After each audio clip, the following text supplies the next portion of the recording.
School board members, please take your seats.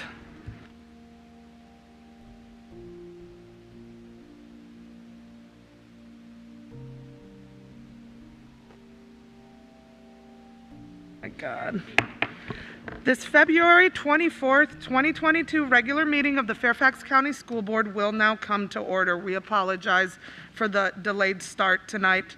Please stand for the Pledge of Allegiance, followed by a moment of silence and a performance of the national anthem by the Daniels Run Elementary School Singers under the direction of Michelle McCartan.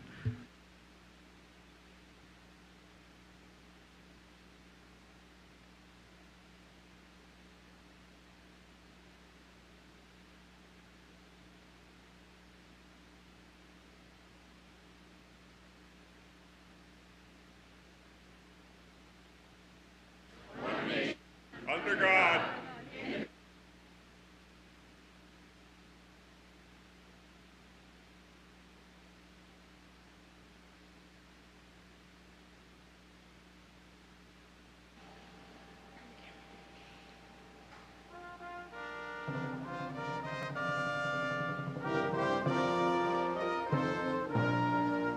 Oh, say, can you see by the dawn's early light what so proudly we hailed at the twilight's last gleaming, whose bright stripes and bright stars through the perilous night o'er the ramparts we watched were so gallantly streaming. And the rocket's bright glare, that was bursting in air, gave proof through the night that our flag was still there. Oh, sing as the star-spangled banner waves, o'er the land of free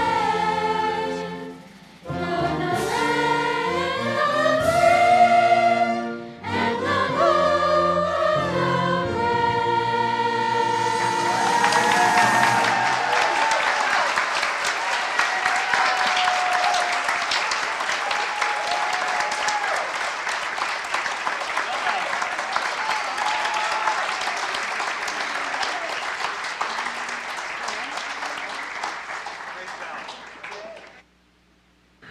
brave. Great job, thank you. Okay. Where's the certification?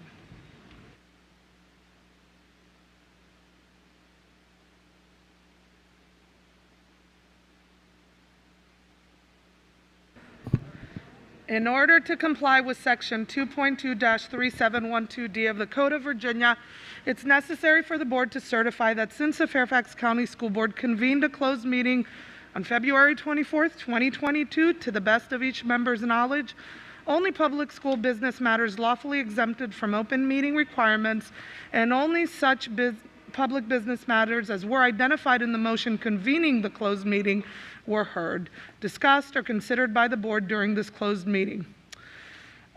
Is there a motion? All right. We have a motion by Ms. Corbett Sanders that I don't see in here. Is there a second? Seconded by Ms. Cohen. All those in favor? All those opposed? That motion passes. Okie dokie. Agenda item 3.02, announcements. We would like to recognize Fairfax City Schools Superintendent Dr. Phyllis Pijardo and School Board Vice Chair Mitch Sutterfield, who are in the audience this evening. If you'd like to review a copy of the agenda and any agenda item that is being discussed tonight, that information may be found at the back of the auditorium or on the website at fcps.edu/schoolboard/board docs. Tonight's meeting is being broadcast on Channel 99 and live streamed on the website at fcps.edu/tv/ch99.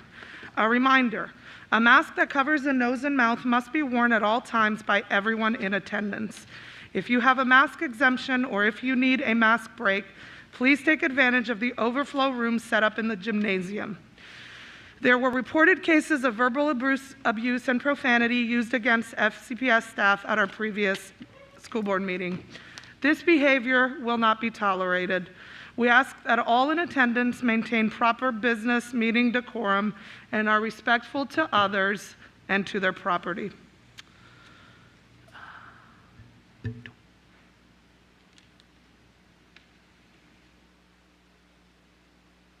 Ms. Dernak Koufax has submitted a written request to virtually attend this evening's meeting. All those in favor of approving Ms. Dernak Koufax's request, please raise your hands. That is unanimous. I now call on Mr. Chowdhury for an announcement. Absolutely. First off, I would like to recognize that we have a Boy Scout in the audience today from Troop 1347. He is working on his communication and citizenship in the community badges. So let's give him a warm round of applause.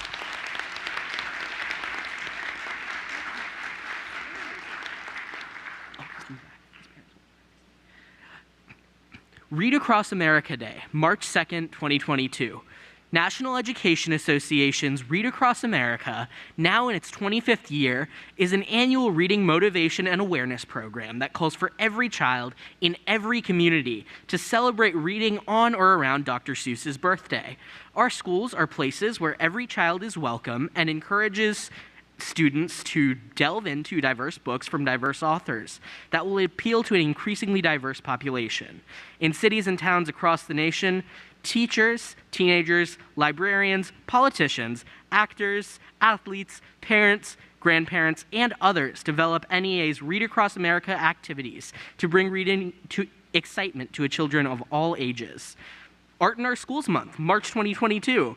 March is designated as Youth Art Month by the National Art Education Association to celebrate art and art education and to direct the attention and the value of art education for creative and critical thinking for all students from a variety of backgrounds. Thank you.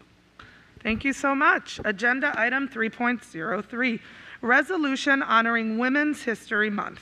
The board will invite each recognition recipient and their supporters to come forward for a photo with the board after the reading of all recognitions tonight. I call on Ms. Tolan for the resolution. Thank you.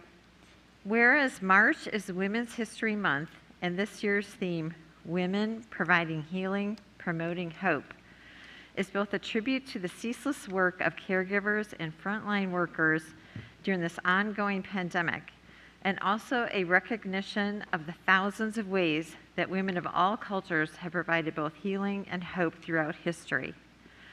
And whereas Women's History Month began as Women's History Week in Santa Rosa, California in 1978 to coincide with International Women's Day on March 8th. The goal of this event was to bring attention to women's historical achievements. Many communities across the country adopted this special recognition.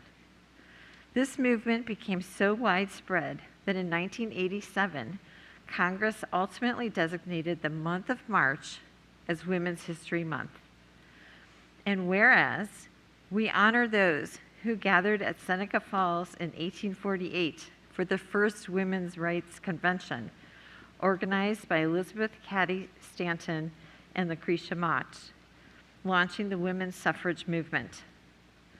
The convention's manifesto, the Declaration of Sentiments, drew its inspiration from Thomas Jefferson's Declaration of Independence, but added the words woman and women throughout to call upon women to fight for their constitutionally guaranteed right to equality as U.S. citizens. And whereas the ratification of the 19th Amendment to the Constitution of the United States, which provides the right of citizens of the United States to vote, shall not be denied or abridged by the United States or any state on account of sex. In the enactment of the Voting Rights Act of 1965, which extended protection of the right to vote to women of color and language minorities. And whereas Susan B. Anthony, one of the most known suffragists, traveled the country giving speeches to persuade people to support a women's right to vote.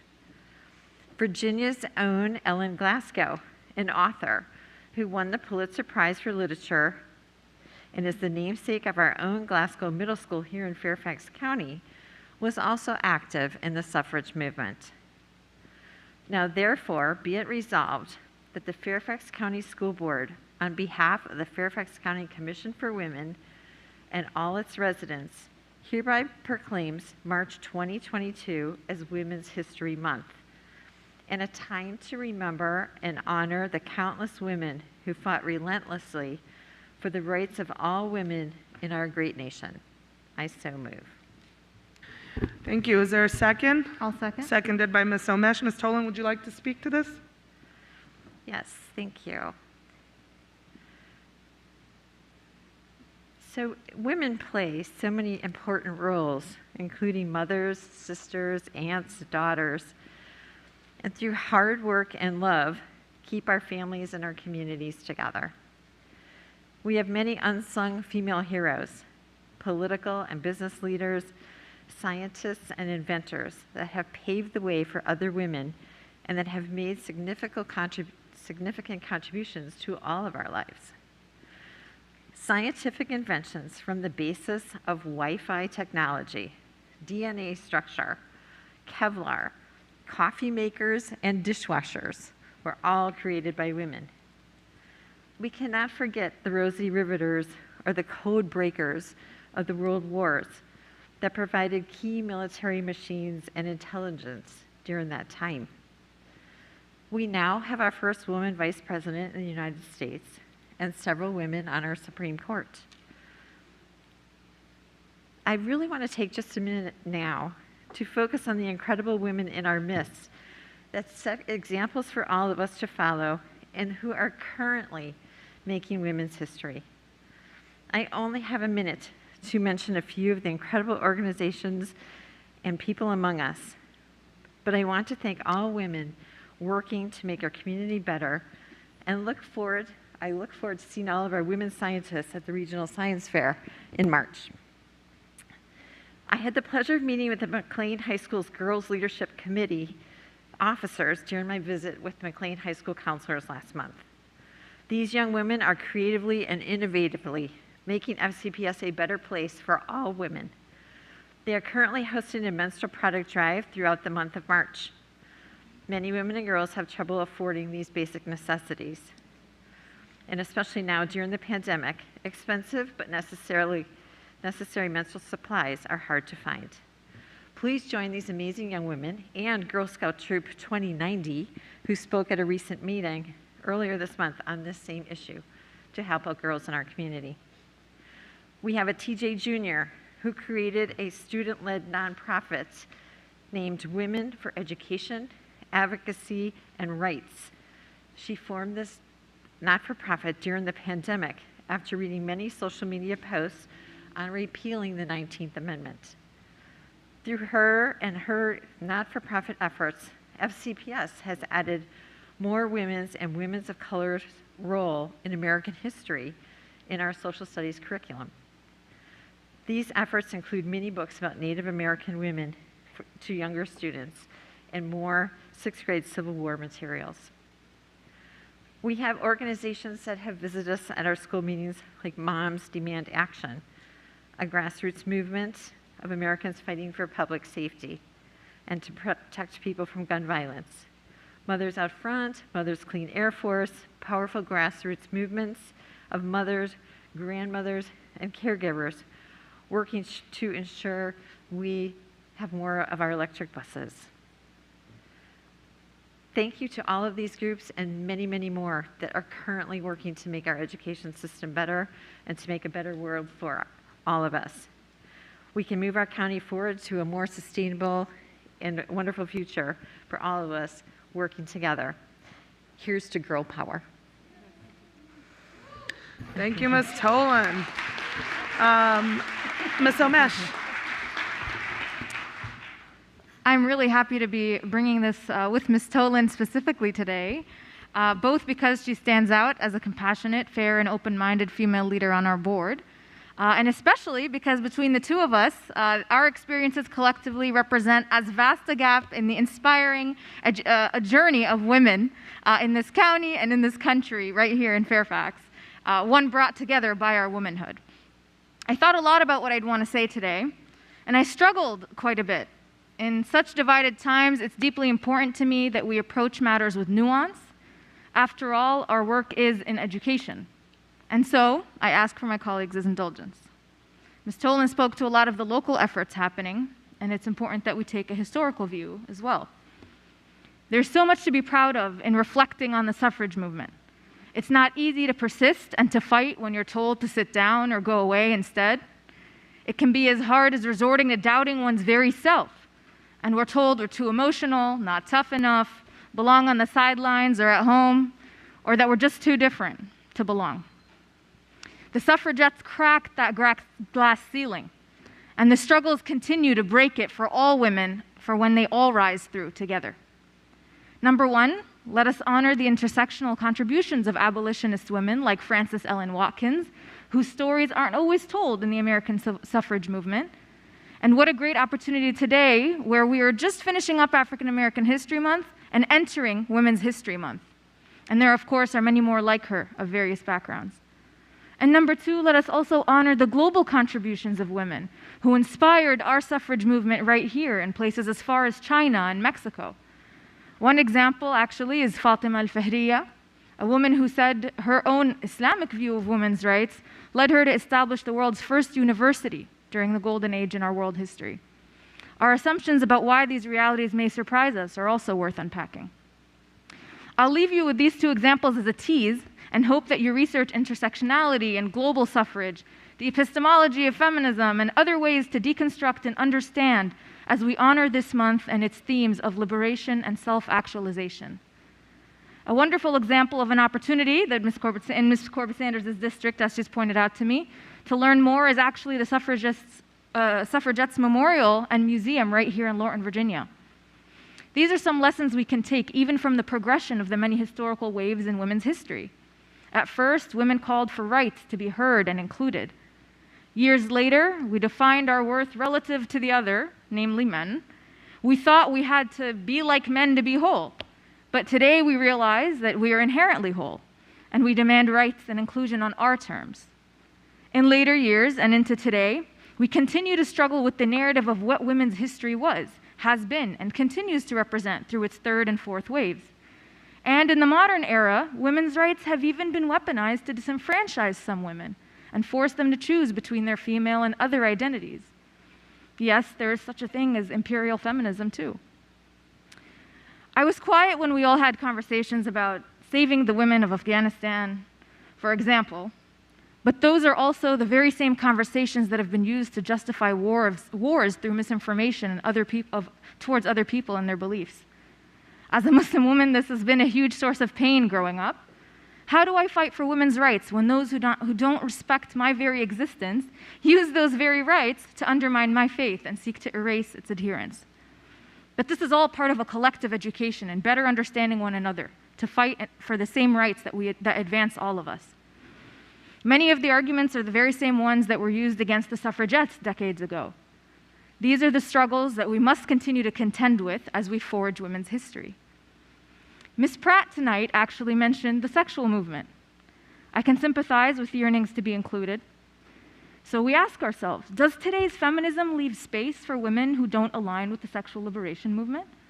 Can a feminism rooted in a particular philosophical underpinning honor and respect women from all worldviews?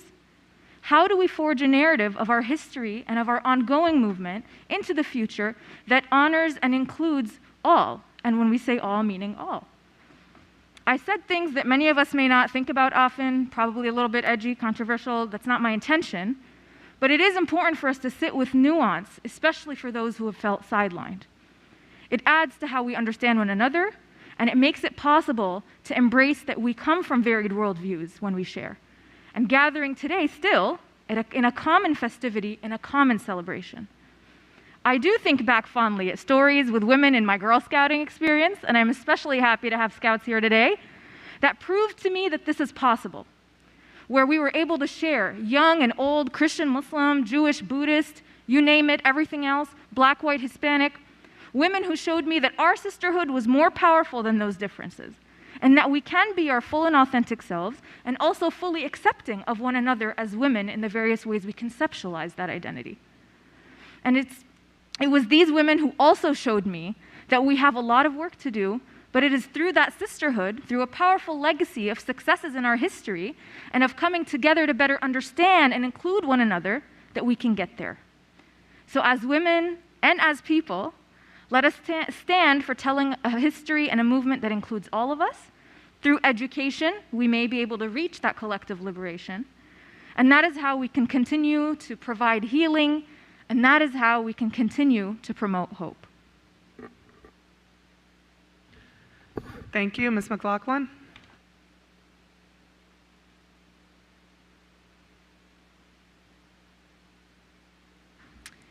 Thank you. I know we have a long meeting ahead of us, but as a native Santa Rosan from California, where this all originated, as noted in the resolution, I did want to speak tonight because I couldn't be more proud of my hometown, where this all began. As famed activist and feminist Laurel Ulrich said back in 1976 in one of her articles about women's history, well-behaved women seldom make history. And when I think about how for so long our country and our nation, even just up to 100 years ago, wasn't sure that women had the intellect and the ability to vote. And we have come so far in so many ways in just this century alone, and it is something to be celebrated. I do look forward to how we will continue to incorporate the history of women in how we teach our children from pre-K through college and beyond, because it is countless women who have made history and made this a greater nation.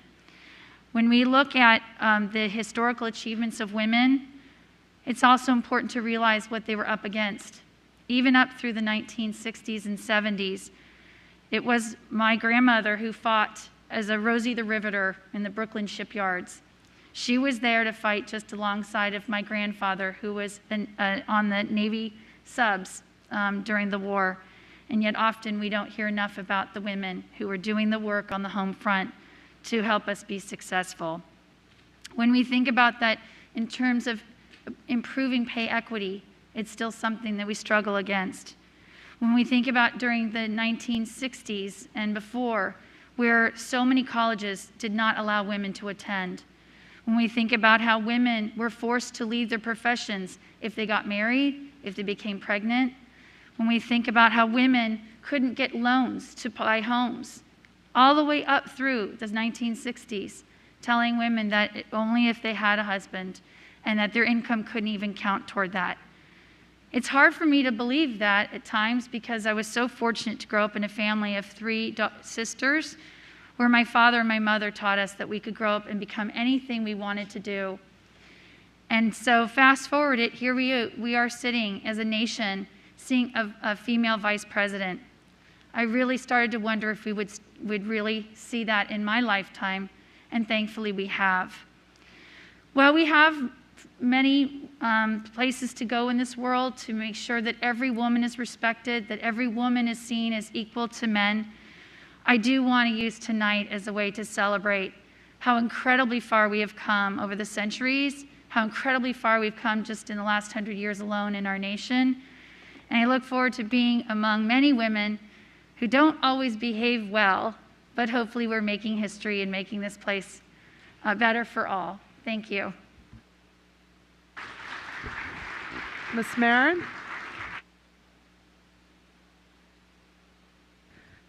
Yes, good evening. I just wanted to acknowledge the overwhelming crowd we have tonight and thank people for coming out, and just share that the role of these resolutions and recognitions is to signal to the community where the board intends our strategic planning and policy work to go to. I think that, as you see, we have a lot of passionate people here. I do really want to encourage my colleagues to let's be, as is focused on what's happening in our schools around this content. We have 3 of these topics tonight, and I've heard, from the community that we want to get to our community participation and all the other business like passing our budget tonight. So I, of course, fully support recognizing women and all that's happening in our schools. We have a student at Madison who's trying to diversify our learning and classes, but I do hope that we can continue to move through these important motions as swiftly as possible. Thank you. Thank you. And with that, I will call for the vote. All those in favor, please raise your hands. And that is unanimous. Agenda item 3.04, National Athletic Training Month recognition. I call on Dr. Anderson for this recognition. Thank you. March is National Athletic Training Month, and this year's theme is providing health care everywhere, an appropriate slogan reflecting the important role certified athletic trainers employed by Fairfax County Public Schools play in keeping our students safe. FCPS athletic trainers are licensed medical professionals who dedicate themselves to promoting the health and safety of our student athletes before, during, and after practices and competitions. FCPS's 50 athletic trainers consistently go above and beyond to support our athletic programs, and without question are essential members of each school's athletic activities. FCPS's athletic programs have been operating nonstop since July 2020, offering both in-season and out-of-season opportunities for high school students. These activities directly supported by school-based activities office staff members, including certified athletic trainers, facilitated over 337,000 contacts between students and their coaches, teammates, and friends during the first year of the pandemic. Since July of 2020 through February of 2022, FCPS athletic trainers have provided care to over 8,500 individual student athletes, treating more than 23,000 cuts, scrapes, bumps, bruises, sprains, strains, and fractures. Even when faced with unprecedented circumstances, FCPS's athletic trainers play a vital role in our overall efforts to support athletic opportunities for all FCPS students. Thank you, Dr. Anderson. Agenda item 3.05, resolution honoring the Spread the Word Inclusion Campaign. I call on Ms. Sizemore-Heiser for a resolution. Thank you. Whereas individuals with intellectual and developmental disabilities, a group made up of over 200 million people of all backgrounds, continue to be excluded and isolated from their peers in schools, workplaces, and communities around the world. And whereas Fairfax County Public Schools has committed to fostering a responsive, caring, and inclusive culture where all feel valued, supported, and hopeful. And whereas studies show students with disabilities are 2 to 3 times more likely to be bullied, and inclusive school settings can help reduce bullying, improve academic and social outcomes for students with disabilities, and positively impact the moral and ethical development of all students. And whereas, quote, the term mental retardation, unquote, was a medical term introduced in 1961 for people with intellectual disabilities that has become a hurtful and bullying slur that remains prevalent, especially in social media posts. And whereas Special Olympics, Best Buddies, and other advocacy organizations have collected millions of pledges to end the use of the R word, to be respectful and inclusive to those with intellectual and developmental disabilities through the Spread the Word to End the Word campaign. And whereas the Spread the Word to End the Word campaign became Spread the Word Inclusion, to focus beyond the use of one word to promoting the inclusion of people with intellectual and developmental disabilities in all aspects of our society. Now, therefore, be it resolved that the Fairfax County School Board encourages all school and community members to pledge to end the use of the R word and work to promote respect for and inclusion of those with intellectual and developmental disabilities in the school, the workforce, and the community. I so move. Is there a second? Second. Seconded by Ms. Cohen. Ms. Sizemore-Heiser, would you like to speak to your resolution? I would very much like to speak to my resolution, and I beg the indulgence of my colleagues because this is something that is incredibly personal to me and to my family. So I apologize, Ms. Marin, in advance for how long my comments will be. So the Spread the Word to End the Word campaign was founded in 2009 and focused its first 10 years on addressing a particularly powerful form of exclusion, a slur based on a former medical term, what we now refer to as the R word. The R word and parts of that word has and still are used as a slur in conversations and on social media, which is a denigration to people with intellectual and developmental disabilities and an enormous barrier to the societal acceptance and inclusion of people with intellectual and developmental disabilities as full and valued members of society.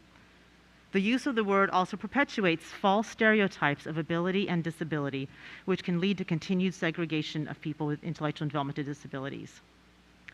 The R word was used by the doctor who diagnosed my son with autism, as she told me I should put him in an institution even though he was only 2 years old. In 2019, the Spread the Word to End the Word became Spread the Word with a focus not just on the elimination of a hateful slur, but on the creation of a new reality, inclusion for all people with intellectual and developmental disabilities. But the reality is, we cannot have true and full inclusion unless all of us do the hard work. It cannot just be incumbent on people with disabilities to promote their inclusion. It cannot be incumbent on people with disabilities to adjust who they are and how they experience the world and adjust their norms to adapt to our world. If we truly believe in the humanity of all, if we truly believe in the importance of inclusion and a welcoming atmosphere for all, we need to adjust our norms, our words, and the norms of our society, our schools, our workplaces, our public spaces, our civic and political associations, to make space for the stories, the strengths, and the lived norms of people with intellectual and developmental disabilities. As the saying goes, people with disabilities are often much more disabled by the society they live in than the condition of their disability. And recent visits to the Pulley and Davis Center job sites prove this to be so. I saw our students with intellectual and developmental disabilities. Thank you. And it's true. We disable people much more than they are disabled. Recent visits to the Pulley and Davis job center sites prove this. The managers of these job sites, which are job sites for our students who are working on job skills and job training, raved. These managers raved about the skills and value these students brought. Loyalty, hard work, dedication to task. Many of these employers said people with disabilities were some of the hardest working and most loyal employees they have. As the accessibility officer from Microsoft stated, disability is just part of being human. It's frankly a little bit nutty to me, he said, that we don't talk about it in general society anywhere near as much as we should. It's the biggest untapped talent pool out there, and that is true. And yet the unemployment rate of people with intellectual and developmental disabilities is more than double those without. We all lose if we don't make space in our language and in our society. If we don't look at ourselves, our words, our actions, and what we do to be intentionally inclusive and not exclusive. If we don't challenge ourselves to expand our world. If we don't redefine disability as diversity with all the strength and value that brings. There's a young man sitting in the audience tonight who taught me this. That young man is my son, Jake.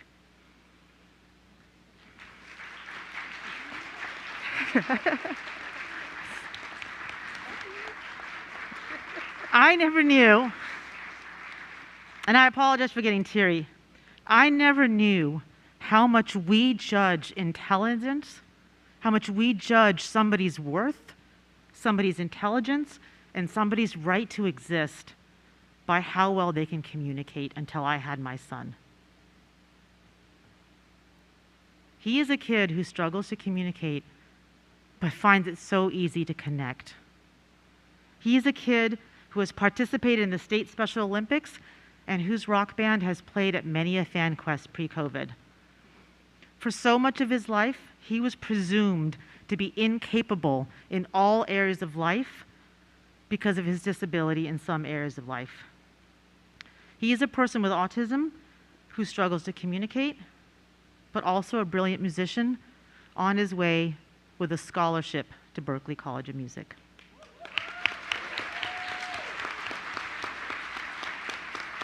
That is what happens. That is what happens when we redefine disability as diversity. He is also the kid who has written 600 letters since COVID hit to his friends, his family, his teachers, and classmates to bring them sunshine and smiles. He has connected people around the country. These are the gifts. And as long as we use the R word, as long as we focus on exclusion and not inclusion, we will lose the many gifts our students and adults and children with disabilities bring. The continued use of the R word, the continued focus on segregation and exclusion, diminishes the brilliance, the strengths, the joy, and the humanity of people with intellectual and developmental disabilities. The full inclusion of people with disabilities is a human right and a civil right. We all deserve to belong. We all deserve to be celebrated and included. We all deserve to live full and meaningful lives free of bullying and harassment, and meaningful lives where we are seen for our abilities. We are all human. Thank you.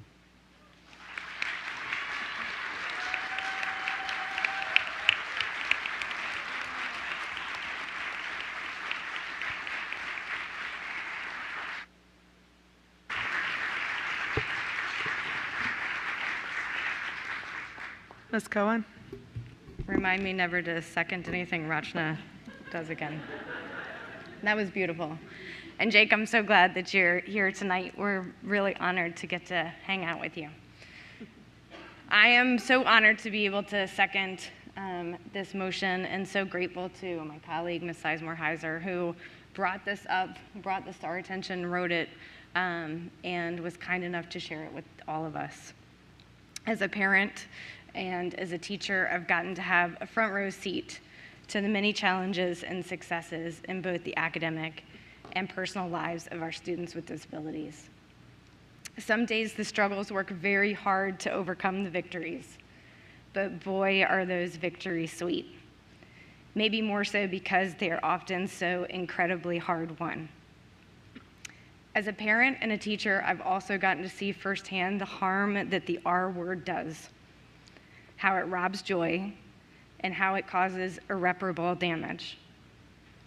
I'm so grateful for the good work of this campaign, not only because it sheds light on such an ugly, hurtful, and damaging word, but also because it gives us a chance to recognize organizations like the Special Olympics, Best Buddies, and other amazing advocacy and opportunity groups in our county and around the world. It also gives us a chance to highlight some of our incredible schools who go the extra mile to walk the talk of true inclusion. I'm so pleased to have some of our amazing principals, students, and athletes with us here tonight, and I would encourage everyone here and everyone listening to learn more about FanQuest, Best Buddies, Special Olympics, and other awesome opportunities that everyone in this community ought to be a part of. Thanks. Thank you. I will now go ahead and take the vote. All those in favor? And that vote is unanimous. Agenda item 3.06, National Social Work Month recognition, and I'll call on Ms. McLaughlin for this recognition. Thank you, Madam Chair. As the resident social worker on the school board, it's always a perennial favorite of mine to get to read this important recognition. March is National Social Work Month, and this year's theme is Time to Shine. School social workers are professionals who are trained to examine and address life's challenges in a holistic way. They have expertise in many areas, including mental health, human development, behavior, trauma, and family systems. School social workers in Fairfax County Public Schools use their training, experience, and skills to provide services to children, families, and school staff members to remove personal and environmental obstacles for supporting student academic performances. They are committed to helping every child achieve, ensuring equitable access and opportunity, building relationships to strengthen students and family engagement, and supporting mental health wellness to help students succeed in school and in life. The social workers have put together a quick video. Can you please play that video now for our audience?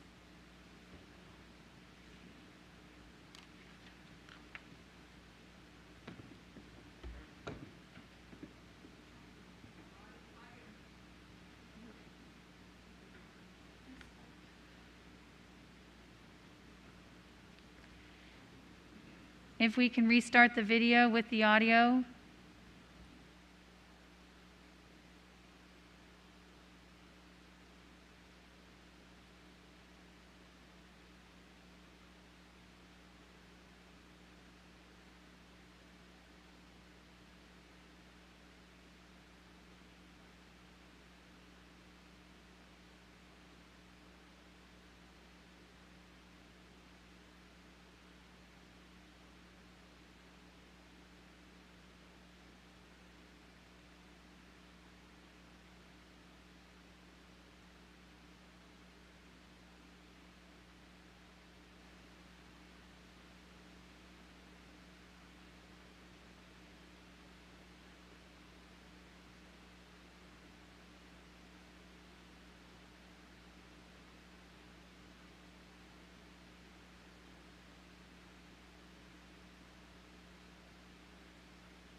Okay, we're trying 3 times the charm, maybe? When I think of the ways that school social workers shine, the words that come to mind are empathy, engagement, and equity. School social workers are uniquely poised to really be that safe place. When I think about the work I've done with children, having them come and talk about things in their life, be a support to them, be a support to their families. One of the ways that we're unique is our job is to really help remove those barriers or obstacles that help them come to school, engage meaningfully in school, feel as part of the community. So that's what comes to mind when I think about the ways that we shine. That's really our area to be that support to families.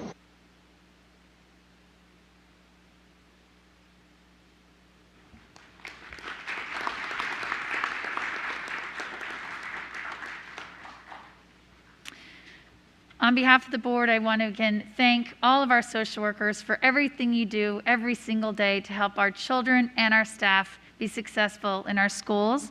As part of our protocol this evening, we will be inviting each of the groups to come to the dais for a photo with the school board. So my colleagues, please remain at the risers while we invite the different groups.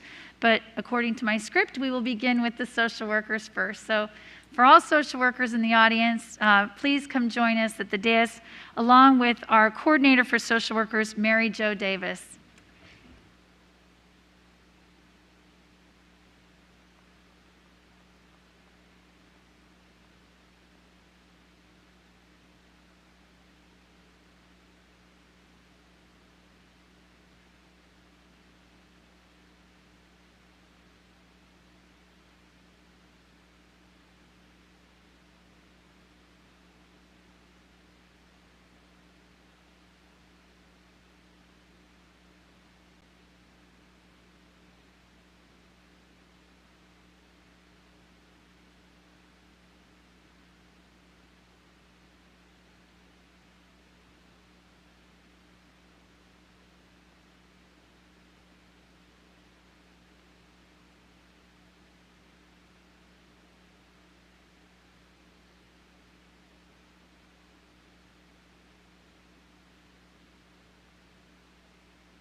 I would like to invite the FCPS athletic trainer, the Director of Activities and Athletic Programs, Bill Curran, Athletic Training Program Administrator John Reynolds, and other staff and supporters of the National Athletic Training Month recognition to please join the board.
Thank you. I'd like to invite Kyle Reese, Special Olympics Global Messenger, the Area 26 Special Olympics Council members and athletes to please join the board.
Was it just the special? Okay, so I'm just gonna.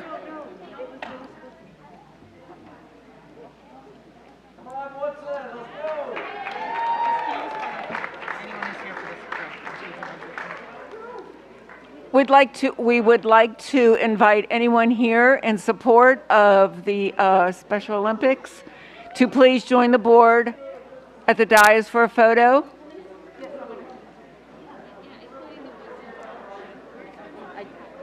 Including the Woodson what? Including the Woodson Partnership. Best Buddies.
right. Next order of business is a board statement that I will be reading on behalf of the Fairfax County School Board. The Fairfax County School Board values our caring culture, which includes protecting our most vulnerable students and staff. Fairfax County Public Schools will continue to have a mask requirement until we reach a moderate community transmission level. We strongly recommend that parents and students continue to have their children wear masks in school. FCPS continues to focus on doing everything possible to ensure the health and safety of our Fairfax community. Throughout this pandemic, we have collaborated closely with our local health experts. Their guidance, together with our layered prevention strategies, including universal masking, has worked to keep all 199 schools and centers open and our transmission rate low, even during the Omicron surge. This is something of which we are proud. We continue to have constitutional concerns regarding the legality. My apologies. We continue to have constitutional concerns regarding the legality of the process and law, Virginia Code Section 22.1-2.1. This law leaves local school divisions no flexibility to address future public health emergencies.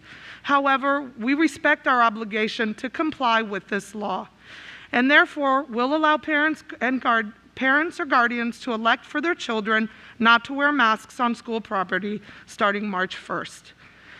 We encourage our community to continue to follow the guidance of health officials, particularly for the benefit of our immunocompromised students and staff.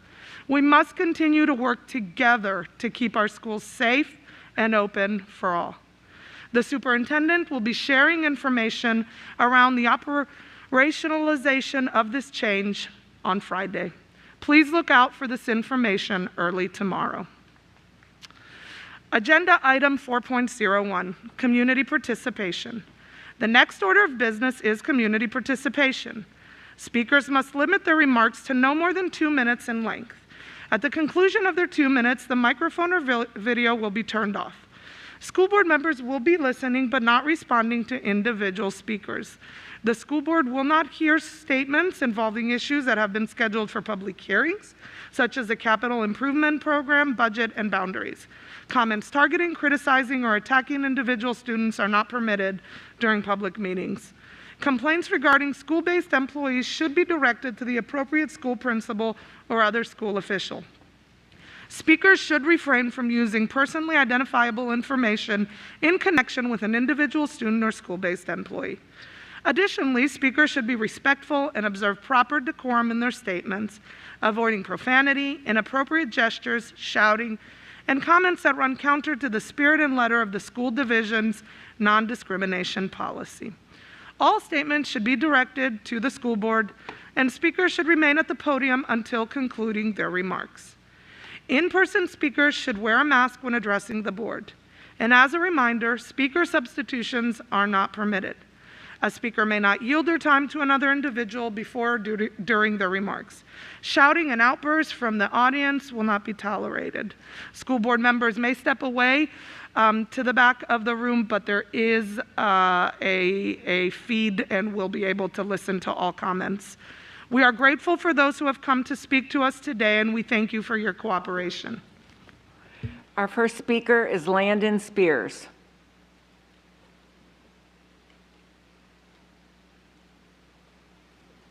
Our next speaker is Danelle Sawyer.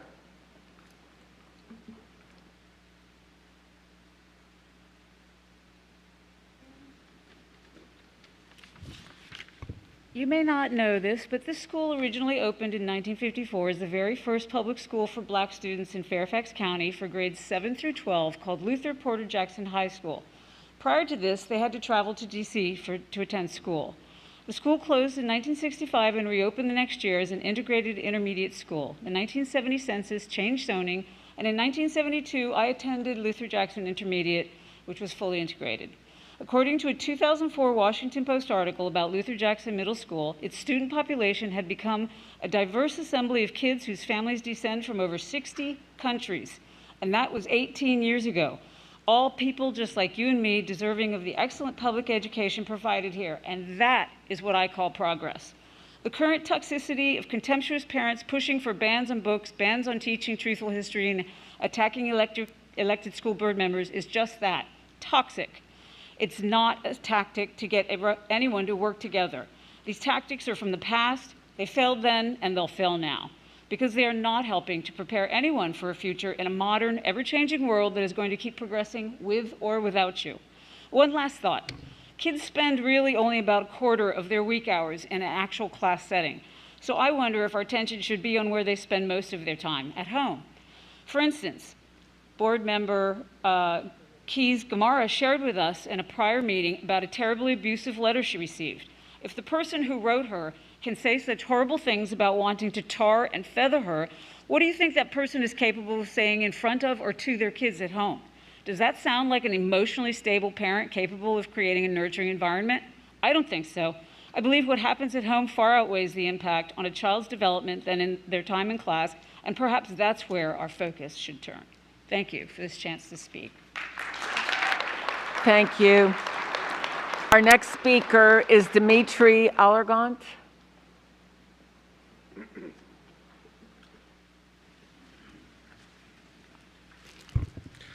I am a parent of a 6-year-old first grader son that had started virtual kindergarten last year, continued masked in person this year, and has never seen what a normal unmasked school looks like.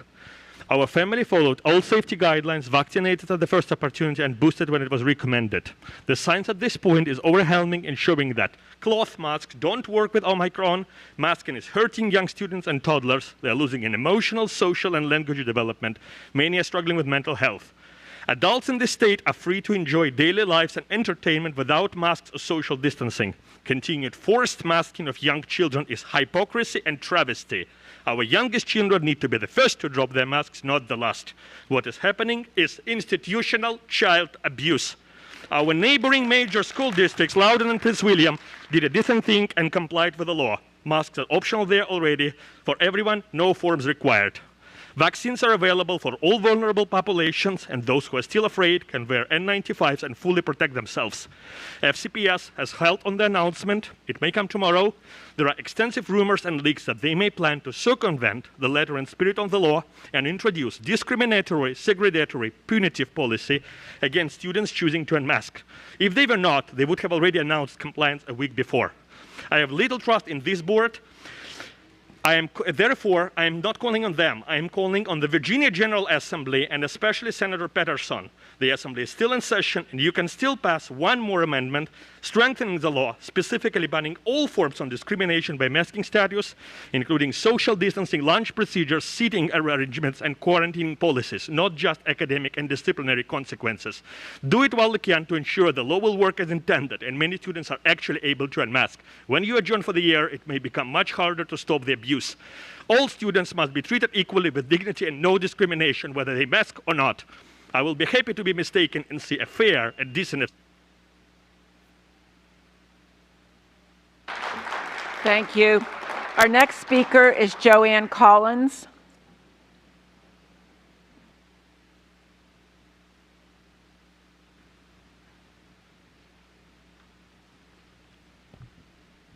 Good evening. In the 4th grade, I began my journey for the next 9 years of daily pull-out accelerated math classes. It started off with 5 boys and me.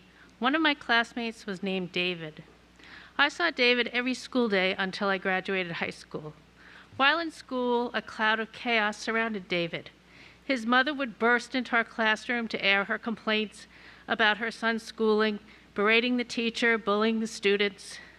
Why wasn't David's schoolwork more challenging? Why was David paired with a girl for his math project? Why this, why that? Yes, I was the girl who was partnered with David for math assignments in our pull-out class.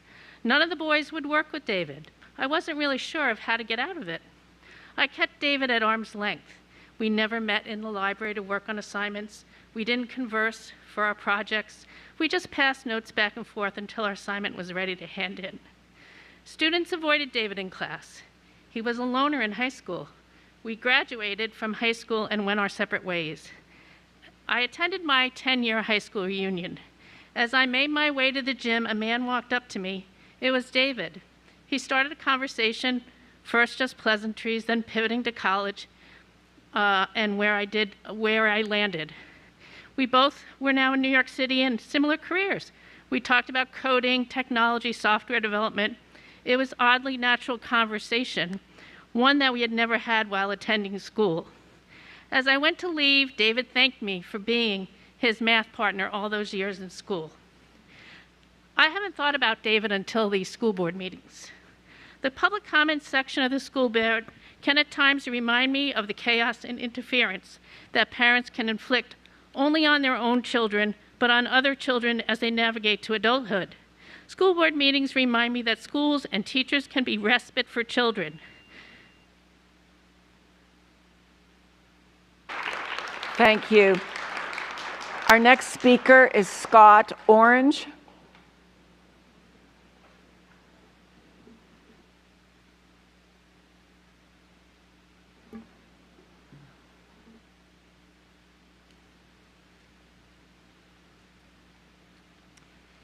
Thank you. It was my first school board meeting here, and I was very pleased to hear speaking about honoring women, valuing different faiths, and also talking about students with disabilities. These values of inclusion and diversity are exactly what we need in a 21st century education. History that you all know, I'm sure, from 1789 to 1920, women didn't have the right to vote in this country. That's 131 years. Was it uncomfortable to talk about? Was it divisive?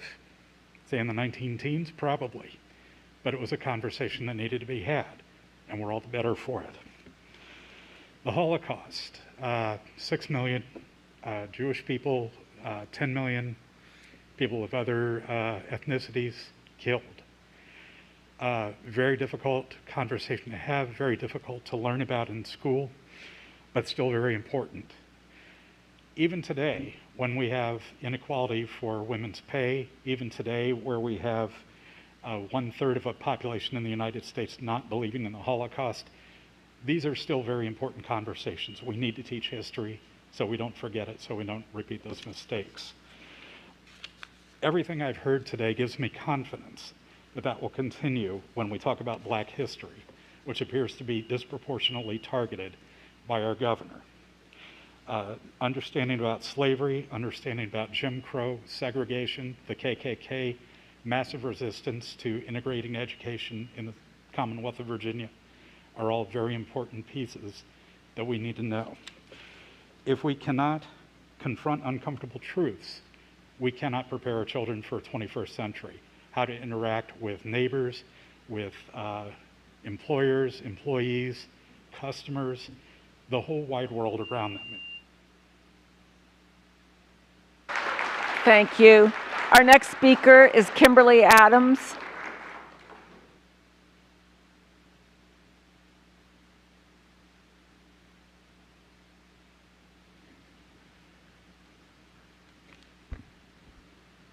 Thank you to all the speakers tonight who've given testimony that's supported our staff. Good evening, Chair Pekarsky, school board members, Dr. Brabrand, and leadership team. My name is Kimberly Adams, and I'm speaking as the president of the Fairfax Education Association, a union representing thousands of your employees. You are working hard to keep everyone safe, healthy, and learning, and thank you for that. Your employees are feeling significant emotional impacts of a pandemic, just like millions of people across the world. We are asking for the grace that we regularly talk about to be given, truly given, to all of your employees. The stories I could tell you are immense, but right now the stories that employees are telling us are being denied grace when asking for leave for important family situations, being treated poorly because of small mistakes made at work, and being involved in escalating discipline situations to address matters that would better be handled by simple discussions. At a time when morale is at an all-time low and educators everywhere are under attack, the FEA is asking you to return to best practices of allowing us and other employee associations to be present in helping to de-escalate such situations when an employee reaches out for help with employment matters. Recently, we've been excluded from important meetings with multiple administrators in a room with a single employee. We've been told that we cannot sit in and take notes for an employee in crisis, and we cannot have access to spaces within school buildings to meet with employees who need assistance. This must change quickly if we are to maintain a workforce that wants to continue to support our students that they are so dedicated to. I look forward to continuing to discuss these concerns within the Human Resources Department and appreciate the time to share this with everyone tonight. We are stronger together. Thank you. Thank you. Our next speaker is Jeff Anderson.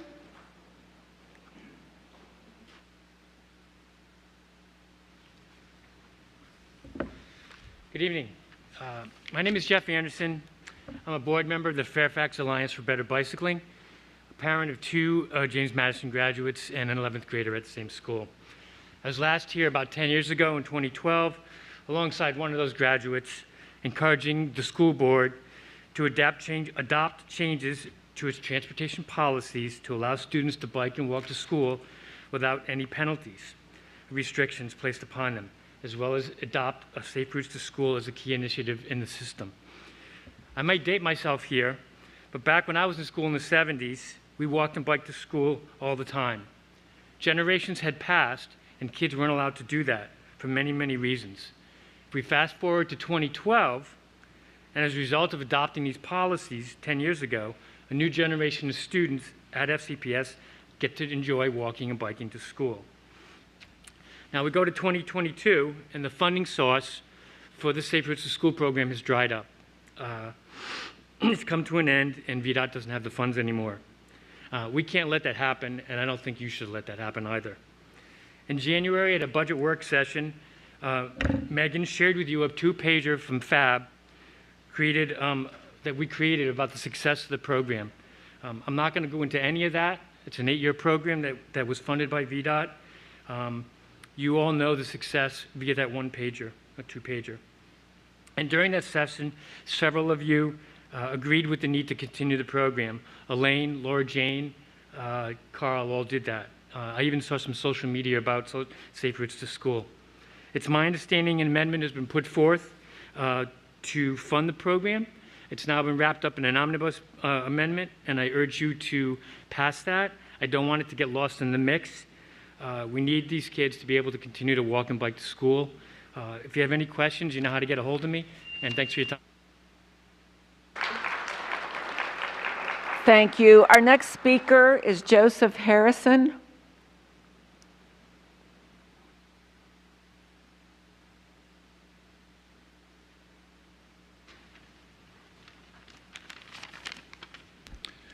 Good evening.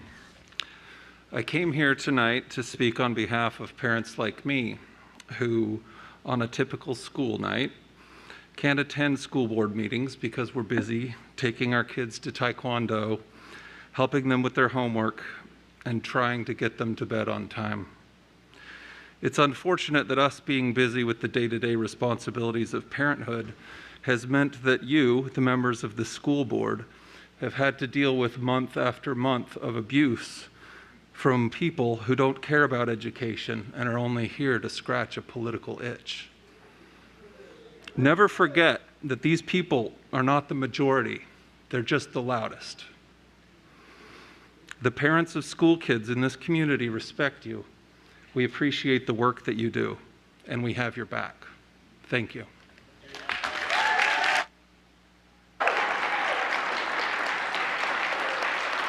Thank you. Our next speaker is Cole Mallard.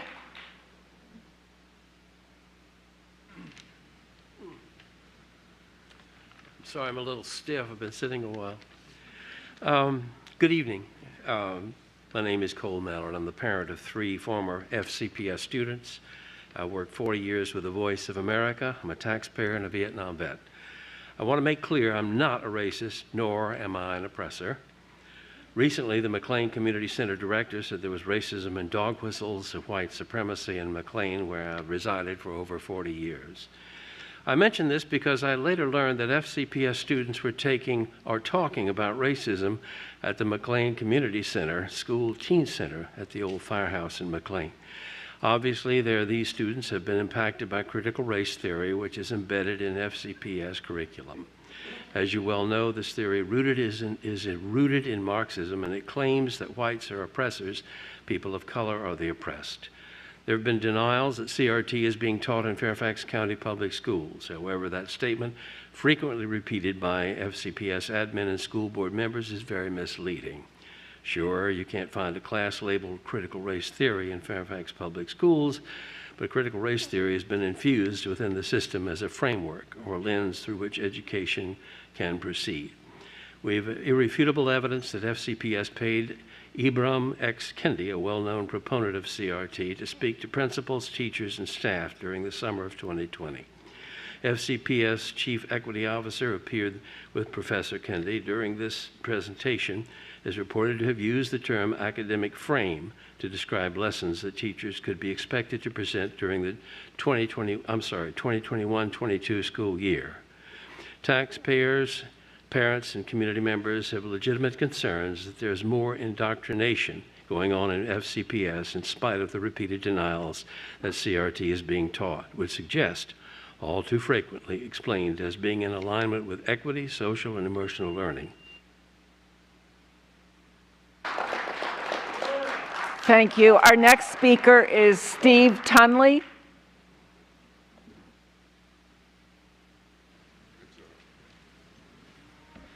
Thank you. I'm a parent of 2 children that currently attend South Lakes High School. My daughter's a senior, my son is a freshman. They have attended nothing but Fairfax County Public Schools their entire lives, Aldrin Elementary, Langston Hughes Middle School.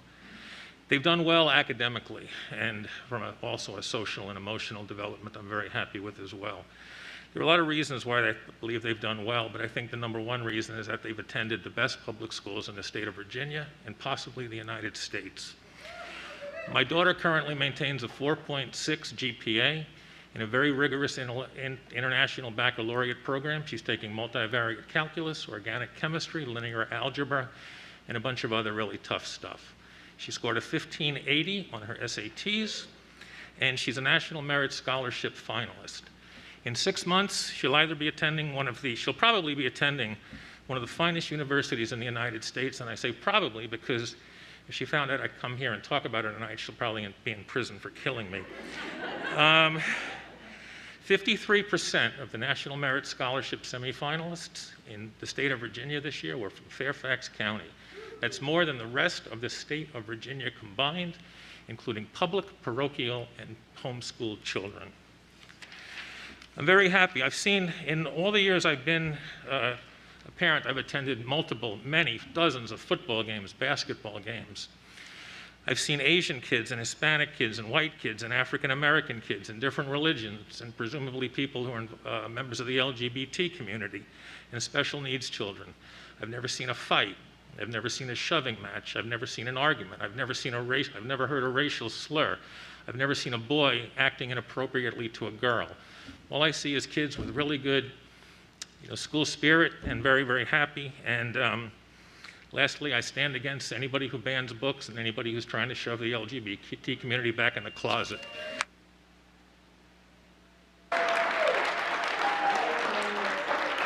Thank you. Our next speaker is Melanie Smith.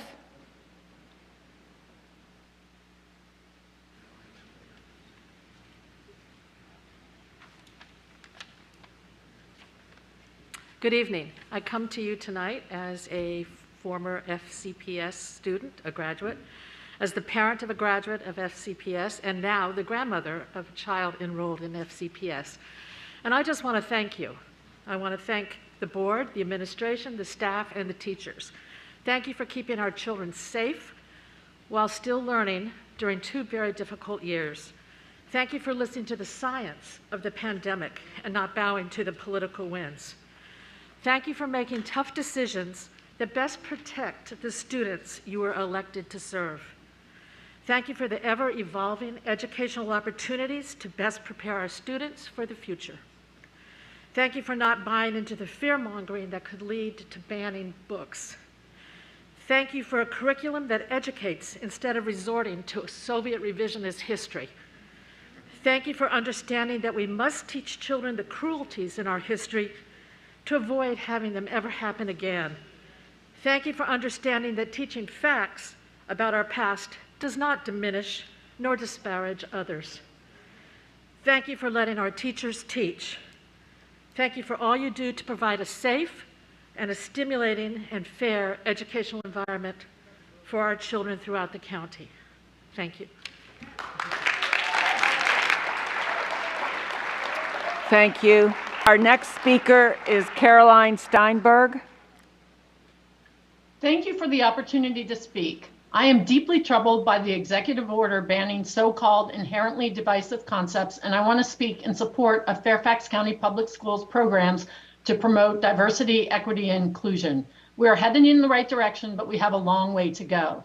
Discussions about privilege, implicit bias, and systemic racism are essential learning, even though this can take our students beyond their comfort zones. We do a disservice to our youth if we don't help them grow and we don't prepare them for a world that has clearly progressed past the state of Virginia. I also want to speak in support of maintaining a library collection that celebrates diversity. Books provide a window into the lived experiences of other people. This includes people that are like us and people who are different, people of other races, gender identities, and sexual orientations. I was heartened by the school board's decision to restore 2 award-winning books on gender identity and sexual orientation to our school libraries. Genderqueer was easily the best book I have ever read on gender identity. Everyone with a genderqueer child or a friend should read that book. And I'm glad that it was brought to my attention, though saddened by the way that came about. Books, like life, may include positive experiences like love, friendship, and sexual awakening. They also depict dark experiences like bullying, racism, abuse, or suicide. These are the lived experiences of many people. A child may see parts of themselves in characters, or a book may help them process something that they experienced. Reading builds empathy, and reading builds community. Banning books takes away the ability of our children to see through these other windows, particularly when those bans are targeted at certain populations. In closing, I do not have a problem with parents engaging with their own children about the books that they read. In fact, I encourage it. But I will fight to ensure that one group of parents does not stand between other people's children and the books they want to read. Thank you. Thank you. Our next speaker is Norm Hall. Good evening. This is part 2 of my testimony. I want to continue my remarks from earlier on how to accommodate persons in school who are part of a household with immunocompromised individuals. Apparently, the board has heard me. As you may, I want to thank you. I look forward to seeing the details later. I'm not in the room, so I can't tell whether Governor Youngkin or Senator Peterson are present. Their unexpected involvement in setting school policies suggests that maybe in their minds they become ex officio members. Let me use this as an opportunity to wish everyone a meaningful Black History Month and why it matters. I honestly don't know what's in the school curriculum that explains why it is that the Virginia Constitution dates back to the 70s and it is in the 1970s, and why the governor is not given the role to lead schools. If citizens don't know, I suggest you do some research. And Senator Peterson, I do wonder why, given your objection to our last governor's role, and he is a medical doctor, it was okay to defer the decision on unmasking to a governor who doesn't have medical expertise, which I guess wouldn't be a problem if you or the education secretary designee had a firm proposal about how to do the work to accommodate the immunocompromised and immunocompetent individuals without masks in small group settings. That nominee couldn't finish a sentence about it, as I recall. But I want to think that FCPS is further along, and I'm really looking forward to the information because we're still in this thing. And it's not that long ago, there were 2 schools nearby me where there were more than 12 new cases reported on a single day at each of those schools. And, you know, we got to make sure that we are ready to have safe school operations. And I'm so looking forward to the next phase of education in Fairfax County. Thank you.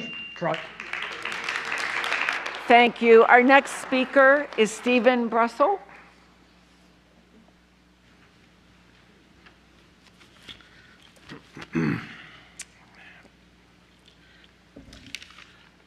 A couple months ago, my daughter fractured her leg. Sir, you need to wear your mask. Oh, in I this was room? told by the security guard when I read I could take my mask off. We would appreciate you keeping your mask on. Thank you, sir.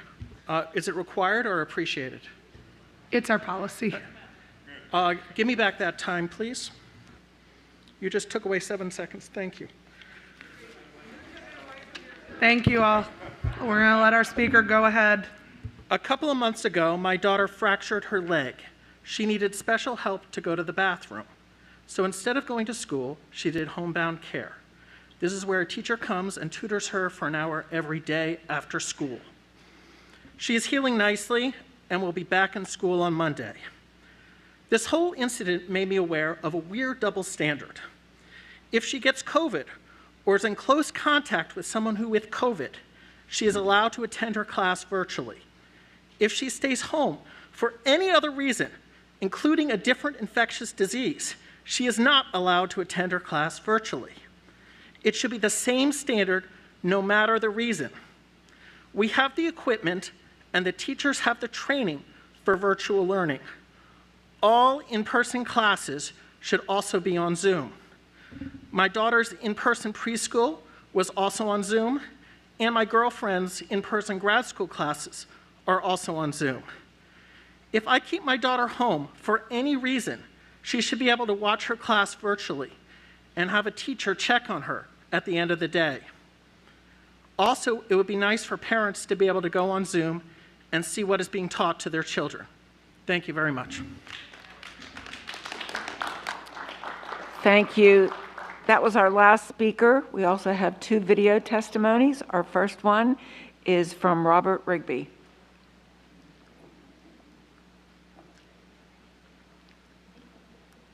Good evening. My name is Robert Rigby. The pandemic has and continues to be very hard on our students, staff, and families.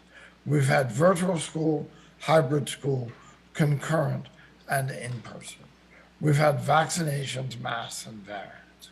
Our schools have been a focus in a statewide election. In this time, disabled people, including children, have been particularly hard hit. The divisions created in the community around pandemic issues are real and we need to solve them. But we need to solve them ourselves. We have always had debates around books, history, curriculum, and the degree to which we honor and include muted voices in our schools. But in the past, they have been our debates. Now it is different.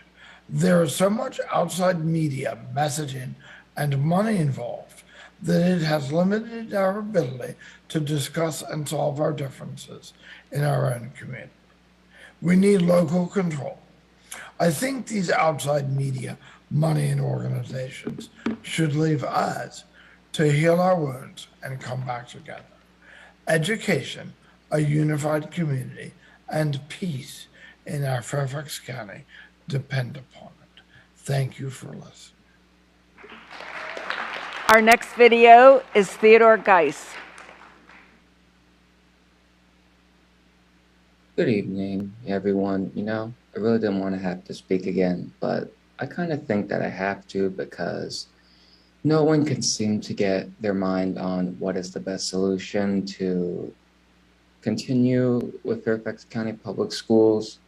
So I will just talk about some excerpts from a soon-to-be-published op-ed I wrote that I wanted to speak about a little over a month ago about how toxic these school board meetings can be. I mean, we all know that you guys just yell and yell at each other. You just yell at school board people. School board people don't listen to you. It just goes around in a circle. But you have to be more proactive than this. You have to reach out in a calm and professional manner. They're not your enemy. Now, you may not agree with all the positions of the school board members, but they're not your enemy. And the school board people, you have to listen. It's as simple as that. I used to speak a lot, and I know the brunt of it. People attacked me. People praised me. It just doesn't get you anywhere. And I spoke in a calm manner, and still, we all let our extremes get the best of ourselves. I mean, do you really think it's appropriate or, even just decent to have a person with an anonymous Twitter be accusing parents of belonging to QAnon, or another person that attacks Laura Jane Cohn and Melanie Marin's kids. I really don't think it's that nice. We know that this has gone across the country. It's been about books, critical race theory, sexual assaults, transgender policies, mask mandates, you name it. But the thing is, though, everyone has opened up Pandora's box that you can't get anywhere unless you be proactive. Please be proactive. That's all I ask for. Thank you.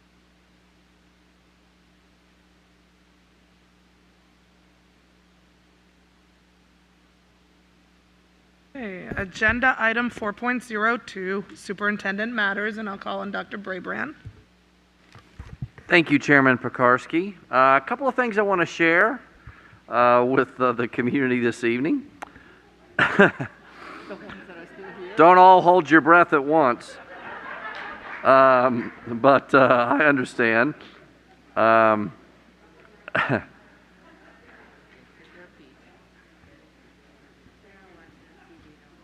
Yeah, I know all those of you at home, I know you're ready to hear exactly what I'm going to say.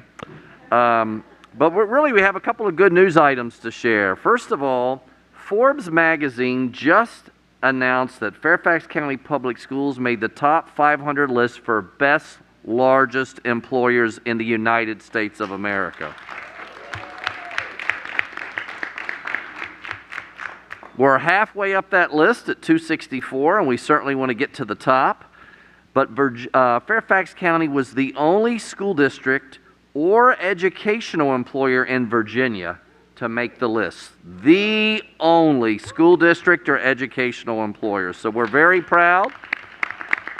I want to thank Sean McDonald and his HR team and Marty Smith, our COO, for leading Sean and the HR team, and just a tremendous job. Very, very proud of them. And that's a big part of our strategic plan, as you know, this board has authorized, which is a premier workforce. We also have great news to talk about in terms of our strategic plan around our caring culture. We just have released a new FCPS podcast called En Pocas Palabras, which in Spanish means in a few words. And we offered a multilingual family podcast to our community. A new one was released on February 22nd, and the podcasts are offered in Arabic, Korean, and Spanish. And the topic this week was transitioning your student to middle school. And these podcasts are being produced monthly now on a variety of timely topics. To learn more about these podcasts, visit our FCPS website and search keyword podcast. One of the things I try to listen every night, as Teddy was just saying in the comments, to hear what the community is saying and what our parents are saying. And one of the things I want you to know, in just a few weeks, I've just shot a video to be talking about our family engagement survey that we will be sharing out with our community in just a few weeks, asking for our families' input on how well we're doing, how well we're engaging them, and making sure we're doing work with families, not to families. So we're going to get a lot of data, and I want to thank the school board for passing the first ever FCPS family engagement policy just a brief time ago, and this survey is a part of that work. I also just want you to know ESSER 3, we had a great discussion about that at our work session earlier this week. It's been focused on our learning gaps that students have encountered during the pandemic, and we continue to be focused on unfinished learning, social and emotional needs.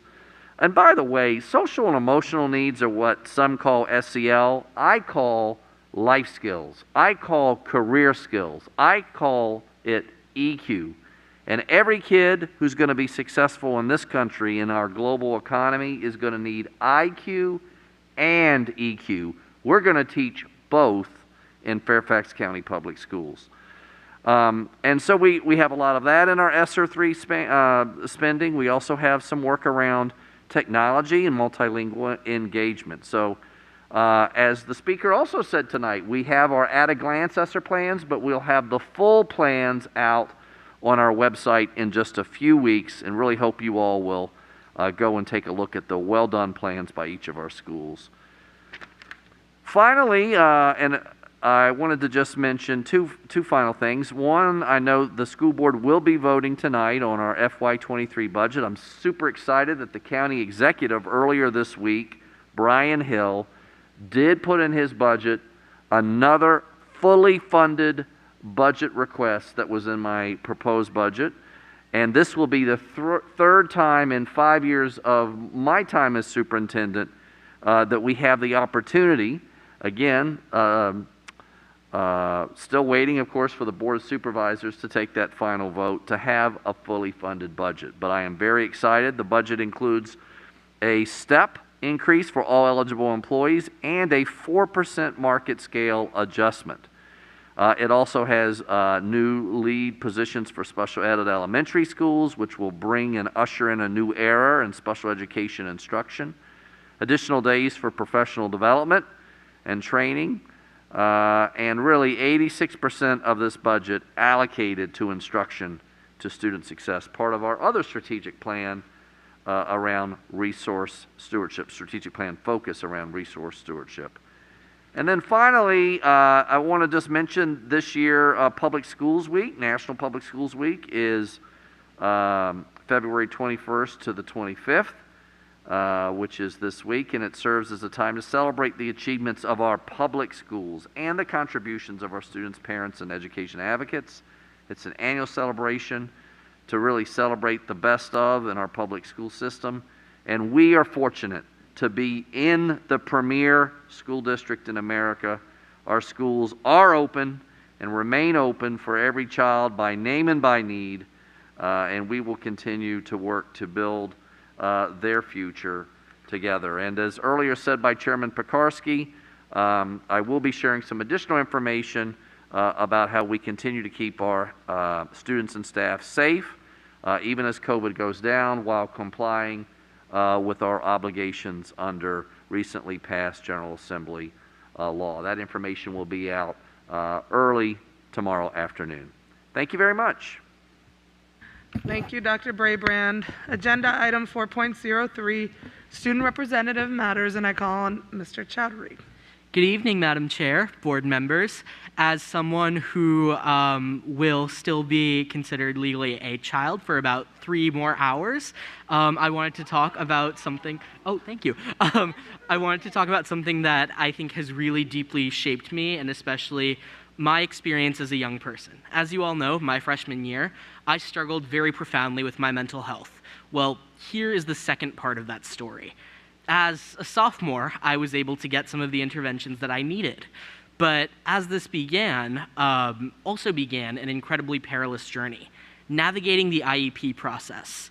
I entered a place where I was in personal development courses, I was put into Edmentum classes and team taught courses, and as much as I was very grateful for all of the people who helped make that IEP happen and who were there to support me, I could not help but resent so many pieces of the experience. And it was something that I think really got to me, and that I let my mentality about it limit me for so much of my high school experience. I found the classes understimulating, and during the process, I really felt unheard. So as someone who had previously battled anxiety and mental health struggles, I entered a dangerous cycle. I wasn't enjoying my learning, and I felt like my voice over the education I received was actively being shut down. And I thought, well, if this is how it is, what's the point of going to school? Something that I had already previously dealt with 87 days of in my freshman year. And so in that IEP room, it was always very much a conversation in which I felt demoralized and in many ways dehumanized. A lot of the time, it almost felt like I was being grilled before a table of adults. And I was told, hey, here's where we think you fell short, and here's why that's not okay for us. I kept trying to advocate for my own needs and how I felt about the situation, but I was told I was just making excuses.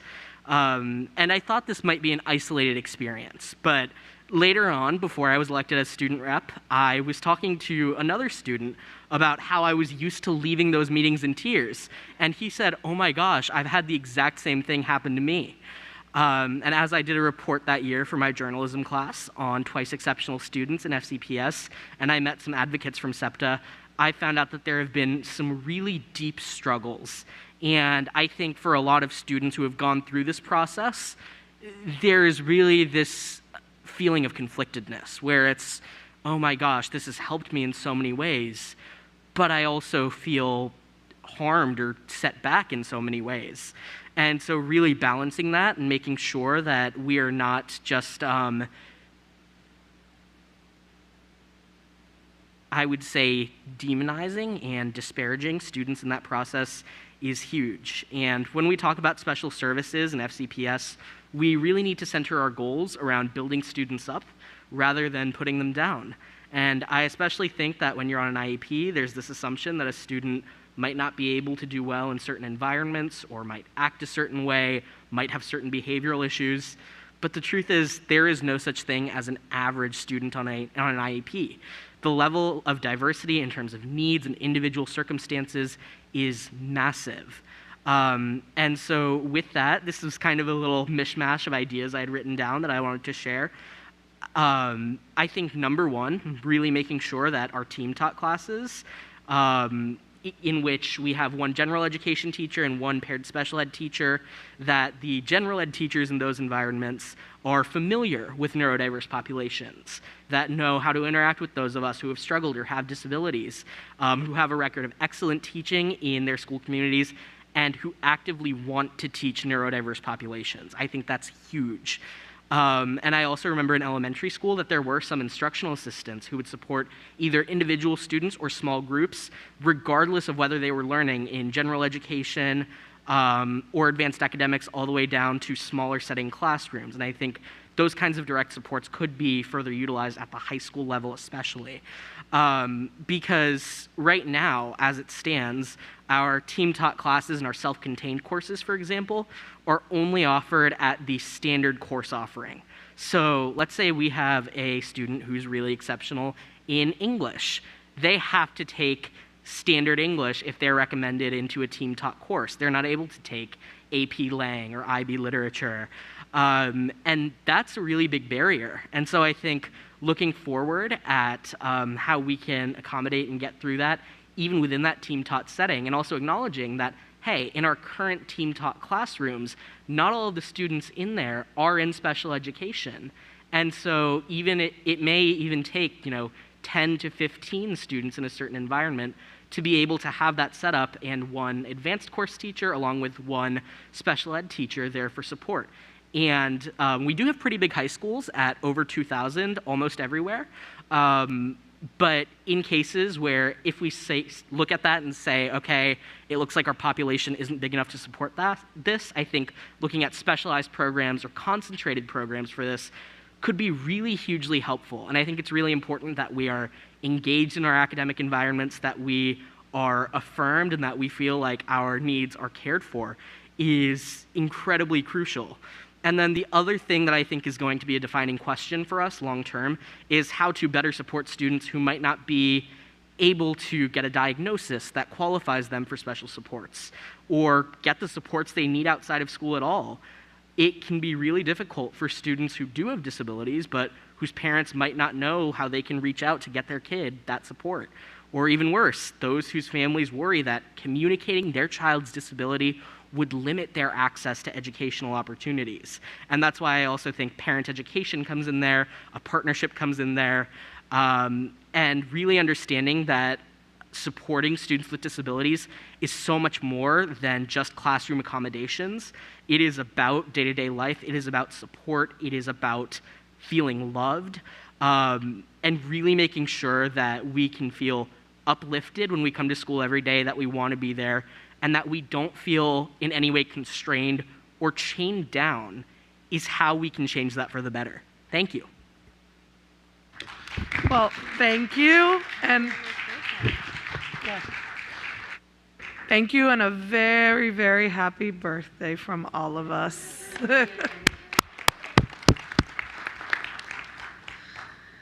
Agenda item 5.01, confirmation of action taken in closed meeting. I call on Mr. Frisch for a motion. Thank you, Madam Chair. I move to authorize legal counsel to file an amicus brief in the pending federal case challenging Executive Order Number 2 and SB 739 Seaman et al. Versus Commonwealth of Virginia, according to the terms and conditions discussed in closed session. Is there a second? Seconded by Ms. Corbett Sanders. All those in favor? That vote is unanimous with Ms. Sternak-Kofax away. All right, I now call on Ms. Corbett Sanders for a motion. Thank you, Madam Chair. I move to expel a student who possessed a weapon and endangered other students on school property. Is there a second? Seconded by Ms. Keys-Gamarra. I will call for the vote. All those in favor? All those opposed? All those abstaining? And that motion passes with Ms. Sternak-Kofax away. I will now call on Ms. Sizemore-Heiser for a motion. I move to grant in part the school reassignment appeal of a student who violated probationary conditions and caused harm to another student on school property, and to modify the disciplinary decision of the division superintendent according to the terms and conditions discussed in closed session. Is there a second? Seconded by Ms. Somesh. I will call for the vote. All those in favor? All those opposed? All those abstaining? That motion passes with Ms. Sternak-Kofax away. Agenda item 5.02, fiscal year 2023 advertised budget, and I call on Ms. Corbett Sanders for a motion. Thank you, Madam Chair. I move that the school board adopt the fiscal year 2023 advertised budget as detailed in the fiscal year 2023 superintendent's proposed budget, and defer consideration of all amendments until funding levels at the state and local level are finalized. Is there a second? Seconded by Ms. Tolan. Ms. Corbett Sanders, would you like to speak to this motion? Yes, Madam Chair. Hold on one moment, please. Yes. This has been another tough year due to the pandemic, but as the Budget Committee chair, I am pleased with the collaborative budget process that this board has engaged in with Dr. Brabrand in setting priorities for the fiscal year 2023 budget. I'm particularly thankful for the partnership of the Budget Committee's Vice Chair, Elaine Tolan, and Lee Burden and Alice Wigington of FCPS Central Office. It has been a pleasure to work together over the past few months. As you will recall, in October, the Budget Committee sent out a survey to determine the school board priorities and conducted a work session to discuss these priorities in greater detail. The survey asked school board members to share themes the fiscal year 23 budget should be centered around, and requested feedback about non-negotiable items and solicited ideas on how the budget development process might be smoother. Based on the survey results, the Budget Committee drafted the school board budget resolution identifying fiscal year 23 budget priorities, and the resolution was adopted at the November 11th, 2021 regular meeting. The superintendent's fiscal year 23 proposed budget reflects an overall decrease due to the elimination of one-time ESSER funds. The fiscal year 23 proposed budget aligns with the school board's budget resolution and focuses on compensation, opportunity and access investments, and critical operational needs. It should be noted that on Tuesday, the county executive delivered the county's fiscal year 23 advertised budget, and in that proposal, the superintendent's proposed budget is fully funded. The County Board of Supervisors have just begun the review of the budget with final funding levels determined in early May. This is just the beginning of the county process, and Ms. Tolan and I will continue to collaborate with you all in the months ahead until the final adoption of this school board's budget. At the state level, both the House and the Senate released their budgets on Sunday. The two bills are significantly different in how they impact Fairfax County Public Schools funding. Our budget staff are still analyzing the impact of each proposal. The General Assembly will continue their budget consideration over the next few weeks, and if they reach agreement, will adjourn on March 12, 2022. The governor has 30 days after that adjournment to act on the budget bill, so we should have the final state revenue numbers in mid-April. Based on these unknowns, the main motion tonight defers consideration of all amendments until funding levels at the state and local level are better known. Next Tuesday, the two boards will have an opportunity to discuss the county budget and the needs of our schools at the Board of Supervisors budget meeting. We will have an additional budget work session scheduled for April 12th to continue discussions about potential budget items recently identified by the school board members.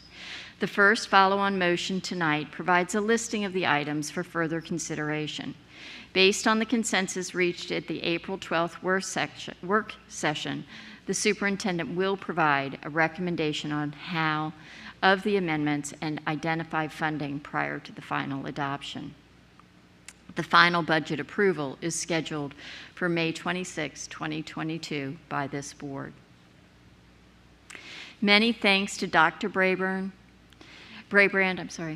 Ms. Burden, Ms. Wigington, and their teams. This is a good news budget that affirms the value we place on FCPS employees by providing a 4% MSA plus a step increase for those eligible, as well as other initiatives that will provide the much needed support to FCPS students and staff.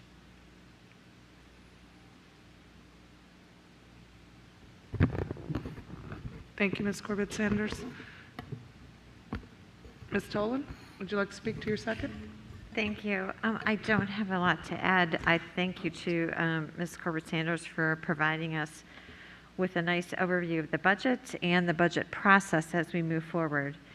Thank you to Dr. Brabrand and to staff for putting together this advertised budget that meets so many of our needs, including taking care of our staff that has worked tirelessly to educate our students over the past very trying years. And a huge thank you to our colleagues on the Board of Supervisors for passing our full budget request and for understanding the acute needs of our students as we move out of the pandemic. I really don't have much more to say than those thank yous. We went over this in some detail, so I hope that we can pass this motion. Thank you, Ms. Tolan. Mr. Frisch? Thank you.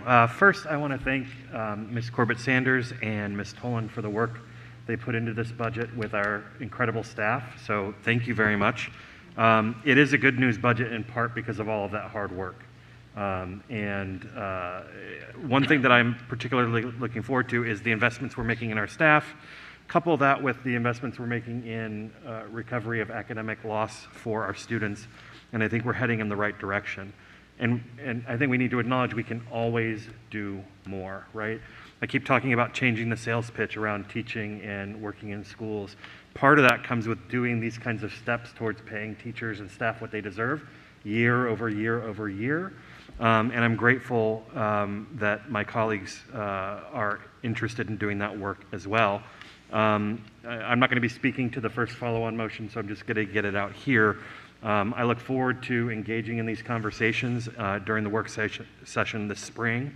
In particular, I'm excited that we will be considering the work we have around our environmental goals, including safe routes to school, which we've heard about in our community participation tonight, and around compensating our transportation staff in a way that attracts people to the profession and keeps the hardworking people we already have on the team. There are a number of other issues that I could speak to, but in the interest of time, I will end it there. Thank you. Thank you, Mr. Frisch. Ms. Omesh? Thank you so much. I also want to thank Ms. Corbett-Sanders and Ms. Tolan for their hard work bringing this together. And I do want to acknowledge that this is at least in part possible because of the relationship that's been fostered over years. I know Dr. Brabrand's collaboration with the county has made it possible to have the amount of money that we're able to have today, and that is something to be acknowledged. I did want to just give Dr. Brabrand the chance to just speak a little bit to remaining pieces. I know we weren't able to reflect everything in the advertised budget that remains as a part of the conversation. So, Dr. Brabrand, please. Well, thank you, Ms. Omesh. I think after you do this motion, you'll be talking about another motion from the board, and I believe some of the things that were priorities for you and, frankly, all of the board are going to be reflected in that follow-on motion. So I look forward to joining that discussion perhaps a bit more when you all finish this motion and then go to this next one. But I believe that you will see reflected from our work session and additional discussions board priorities for me and our team to follow up on when we have our next budget work session in April. Thank you. Thank you. Yeah, I just want to make sure we capture that there were a number of topics discussed at that work session, and for folks not to be alarmed at all if they don't see anything reflected, that's hopefully forthcoming. Thank you so much. Thank you. And before we take the vote, I want to thank my colleagues and staff for your hard work to get us here, and of course also to the Board of Supervisors for their collaboration and partnership and their support in understanding what the priorities of this board are and the necessity to fund them. And I do look forward to our joint budget meeting with them on Tuesday at 3 p.m. at the Government Center. And with that, I will go, oh, Ms. McLaughlin, I apologize. Just put it. No, that's okay. Before you take the vote, I did want to raise, Dr. Brabrand, my concerns again about how the proposed budget is suggesting that we spend $32 million on 3 days of professional development. And as you know, that's probably one of the biggest pieces of the budget that gives me pause, because I can think of just so many things that we need to do. And one of them that I've certainly raised a number of times is middle school start times. Our employees who've had frozen pay for many years throughout the recession. And so I just want to better understand what your thinking is, because by voting yes for this vote, while I want to absolutely support your commitment and dedication to raises for our employees, I don't feel informed enough at this time to affirmatively say, yes, I'm going to vote for this, while that $32 million line item is there. So I was wondering if you could just speak a little bit more about how you view that line item. Well, I do think, we have multiple steps to our budget process. The advertised, my proposed, tonight the advertised, and then the approved. We're going to have a couple more months to really dive into this a little bit more. I know some board members have said, wow, that's 3 additional days of professional development, though professional development has been a priority, I think, for our employees and our board members. I did share on a slide when we had our budget presentation a couple of weeks ago, a couple of things I was wanting to look at a little bit more too, just from stakeholder feedback. Elementary planning time. There was some concern about our early childhood. And then board members, in fact, brought some other things up. And again, I think when we get to this next motion, it really will maybe help. And I don't want to read it because I don't want to take away other board members' motion. But this is not the final product. I think there will be changes to this budget between now and May, and we need to work through those proactively. But we don't really know the state budget yet. As you may know, the Senate and House General Assembly just passed radically different budgets that will mean different things for our budget as it moves forward. So by April, we'll really have the solid foundation from the state that we need. We'll be a lot closer along on the county side, and I think we'll be able to put some of the final pieces together. But I've heard that concern about that $32 million from you and some others, and we'll be looking at that along with a couple of other things at the next stage of our budget development. Okay. And I really appreciate that, and I'm certainly not trying to put you on the spot. The other thing is that I've heard that the county has indicated that they may increase the raises for their employees even more than was initially considered. And I want to know if you had heard anything about that. No, I have not heard anything about that at this point. I have not. I did hear that the county did do a salary scale extension for an additional step, and that is something that I know board members, again, I'm not trying to get ahead of the board, but I think there's another follow-on motion coming that talks about this salary extension for me to look at that, and I am working with our team to cost that out and then see where we are with all these other priorities. But I did see that as an addition in the county budget. I also know that it's something the board is now asking me to look at as well. So just to make sure I'm not misunderstanding where you're coming from, from your perspective, this is our best thinking to date. You are wanting to work in partnership with the board, and things like the $32 million line item and the 3 additional professional development days, as we start to look at all of these competing needs, including what will come up in the follow-on motion, you are willing to remain open-minded as we really examine our most mission-critical needs, including what we do with employee compensation, which I think I've heard from you and my colleagues is one of our most important priorities. I absolutely remain open-minded, and I'm committed to partnering with you. This is my, maybe of all the budgets, for me, the most special budget. It's my last budget working with you all, and I was so excited to see the county executive fully fund his request, and now we just need to get it to that finish line in May. So there's still a lot of work to do. I'm excited, but we do need to see how the county process goes. We need to see where the state lands with its budget, and I'm hopeful. I'm very hopeful that we'll get to a good place. We'll make a few tweaks here and there. The board has given me some additional, I think the board's about to give me some additional priorities, and then I'll take those priorities along with what I put in my own budget to get us to the finish line together. Great, thank you. So, Madam Chair and my colleagues, I apologize for extending the dialogue, but this was really important to me. I want to join you all in a really strong, solid vote of support for the proposed budget. Most importantly, I want to make sure that we communicate to the public and to the Board of Supervisors that our school division has had tremendous unmet need over the years, and for the county executive to be recommending that we receive these funds, and for our budget that lays out the need for these funds, I do support that at macro level.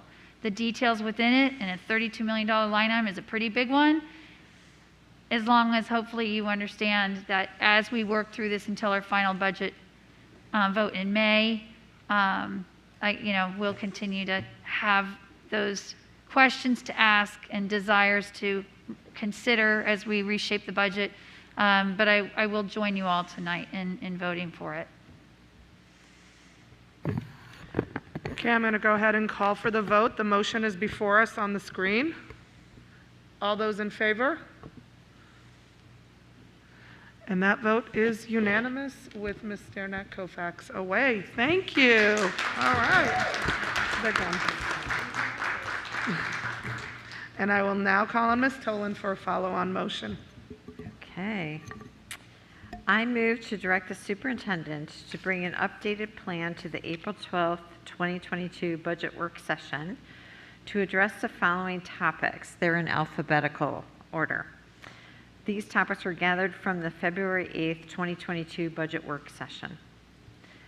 Adult and community education resources, assistant principal staffing standards, implementation of calm spaces, sensory rooms, early childhood assessment and testing staffing, environmental issues, JET, or Joint Environmental Task Force, Get to Green and Safe Routes to School, family liaison staffing, HR recruiting and retention strategies, library staffing, middle school start times, novice teacher support, including the reinstatement of the special education teacher mentors, one-step salary scale extension, professional development and planning time for elementary schools, school board resources, telehealth services for students' mental health, translation services,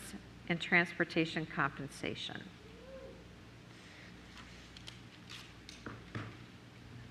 Is there a second? Seconded by Ms. Corbett Sanders. Ms. Tolan, would you like to speak to this motion?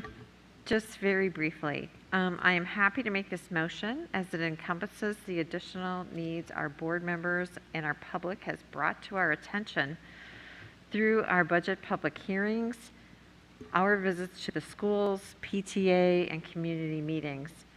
And this will allow us some additional time for staff to look at all of these items, prioritize them, and strategically take a look at any budget modifications we should discuss further. I appreciate Dr. Brabrand's willingness to provide us additional information and planning on this list of topics. This motion will set us up nicely for our upcoming budget discussions. Thank you. Thank you. Ms. Corbett Sanders, would you like to speak? Yes, thank you. As I mentioned in my earlier remarks, this is really an iterative process. Budgeting is an iterative process because as we progress through the year and recognizing that the school system is a going concern, that we have to constantly keep our ear to the ground and have that dialogue amongst each other. The superintendent and this board, in its adoption tonight, essentially is required under the state code to provide a needs-based budget. The needs-based budget that was presented by the superintendent and just adopted as an advertised budget by this board is the first step in the process of having the iterative process of discussion extended with our colleagues at the county level in the form of our discussions regarding the county's budgeting process. The county has not adopted their budget yet. We do know that there is a recognition by the county that they will need to address property taxes before they adopt their final budget. So there are a lot of unknowns. At the same time, there are a lot of knowns by this board and the community of how we could continuously improve and strengthen this school system. So this list actually reflects the recognition of how we continuously strengthen the system. And the approach that we're taking is a very deliberative approach that allows us to continuously refine our budgeting process and our budget itself before we adopt the final budget in May. And so I appreciate, Ms. McLaughlin, your questions earlier, because that is actually a great example of how that refinement process works. So thank you, and I hope all of my colleagues will support this follow-on motion. Thank you. Dr. Anderson? Thank you. I will be very glad to support this follow-on motion. As we know, the resources are finite, but needs are infinite, and we must be able to have conversations that are productive. I don't look forward to past practices where there's jockeying for this is more important than that one, but that means that the burden really falls very heavily to you, Dr. Brabrand, and your team, because I think we are all seeking those strategic recommendations that you're going to share with us in the coming weeks to help evaluate how do we spend the limited dollars that we have, because each of these is important, but not each of them may be as urgent. And so those discussions, I'm really looking forward to seeing how you help us prioritize as the chief operator of the system. So if you want to share a few words, please do. I'll simply just say this. There's no way we're going to be able to fund everything in this motion. But what I can do is bring you a plan of what I think the key priorities are, what might end up being, in a sense, above the line that we have revenue to pay for, and what may still be below the line.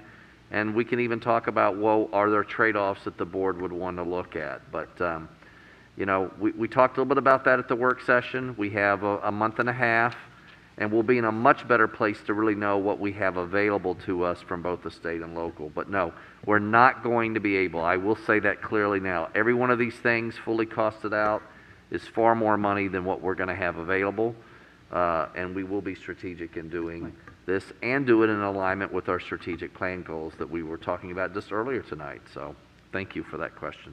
Thank you. Not to continue to belabor the point, but I know you will have those recommendations be fully informed by data that you will share with all of us for those discussions. Yes, the only tweak I would make from just something you said is you said a few weeks. I'm not going to have that in the next week or two, to be honest. It's going to be closer to that April work session. I promise it won't be last minute at the work session. But I think the work session's April 12th, so I think the very first week of April, I'm really going to be focused on trying to have that all finalized for you. So we're going to use the month of March here to really do some extra work and try to come up with those priorities for the board. Thank you. I appreciate that clarification. It's still just a few weeks away because February is practically over. So thank you, and that's it for me. Ms. Cohen. Thank you so much, and I just want to say thank you to Ms. Corbett-Sanders and Ms. Tolan for figuring out how to herd cats, which I think has been your effort this entire budget cycle to get all of us in the same place. As you can see from this list, we're all very passionate about so many things, and we're lucky enough to have relationships in the community where we get to learn about these things. And I think what all of us feared is that as we tried to move the budget cycle up so that we had more input into it, I think there were a lot of us who worried that we didn't want to cut out the voices of the community who see May as when we pass the budget, and so start having these conversations in February, and we didn't want to be in a point where we're like, oh, sorry, it's too late to have those conversations. So I'm just so grateful for this approach. I think it's perfect. I really appreciate it. I'm so grateful to Ms. Burden and Ms. Wigington and their team who answer 5 million questions. For those of you at home, you may not know that they not only answer questions and get answers on budgetary items from all 12 of us, multiple ones, sometimes at like 3 o'clock in the morning when we have a moment to think about elementary childhood assessment testing and staffing, but also from boards of supervisors. They work to get with other departments to try to help answer some of those because they're not just necessarily a money answer. Sometimes they are much more programmatic. So I mean, it's no small feat. And so thank you for helping us get the information we need to be able to have these conversations. Dr. Bramer, I think what you said is key. I think even just in having some conversations this morning with Dr. Boyd about the ECAT staffing, you know, I think there are opportunities where we may be able to do some Band-Aids and also have conversations that I think are very reasonable about, are some of these things that we're seeing just bubbles after COVID, or are they long-range things? And I'm grateful for your insight to say, hold on a second, we don't want to make a long-term fix for something that may just be a short-term problem, but it doesn't mean we have to still address that short-term problem. So I do appreciate your flexibility in hearing us. Certainly, I know you know that I've been pushing for us to extend the salary scale, so I was very happy to see the Board of Supervisors looking to do that. I hope that that is something that will be a no-brainer for all of us in the world of limited resources. And I really appreciate what Ms. McLaughlin said, because I just want to echo, I think on the other side too, I think there's some of us who feel very much like we can't support a budget unless it supports some of these targeted things that are so important. So I really appreciate you bringing that up, because you're right. I mean, this is a zero-sum game at the end of the day, and what things have to take priority. And it has been nice to hear in the work session, I think even though we're 12 very different people from a lot of different places, there is so much we have in common about what we see as places where some strategic intervention could make a really big difference for our kids and for our staff. So thank you again. It's been oddly a very painless process to this point, probably not for Ms. Tolan and Ms. Corbett-Sanders or Ms. Burden or Ms. Wigington, but for the rest of us onlookers, it's been great, and we look forward to the rest of the process and hopefully wrapping up a budget that we're awfully proud of at the end of all of this.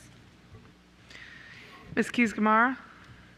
Yes, thank you. I too want to thank our colleagues for having a very focused conversation and focusing us on what I believe are a strategic plan and primarily student success. So Dr. Brabrand, as you're looking at these additional follow-on motions, it would be great, I think, as you bring what you believe is appropriate, that it could be tied to our strategic plan and specifically to student success. I know that a number of us have expressed concerns regarding learning loss, and we heard some public comment tonight regarding what is our focus on that, which I know, being on this side of the dais, has been a significant part of our conversation. So I'm hoping that as our discussions go forward, that we will focus on some of these things that we have set as priorities already. I also would like to see Dr. Brabrand, as Ms. McLaughlin mentioned, with respect to the projected professional development. I know that these were the early stages, but any additional information you can give us as to what that plan will look like will make it more feasible for us to understand why that $32 million or so is necessary. We do recognize that you're our operational person, and so we look to you for that guidance. And so I really look forward to getting the rationale behind what these items are and what the investment would include. And so I just wanted to clarify that, and I look forward to our discussions going forward. Thank you.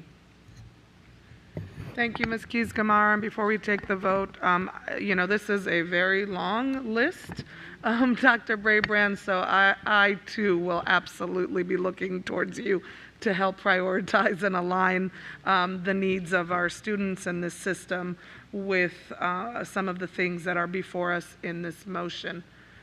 The motion is before us on the screen. All those in favor? That vote's unanimous with Ms. Derenak Koufax away today. Thank you. I will now call on Ms. Cohen for a follow-on motion. I move to direct the superintendent to develop a letter on behalf of the school board to the Board of Supervisors, asking the county executive to collaborate with the superintendent by convening a joint working group to discuss and provide recommendations for implementing a living wage for all FCPS and county employees. Is there a second? Second. Seconded by Mr. Frisch. Ms. Cohen?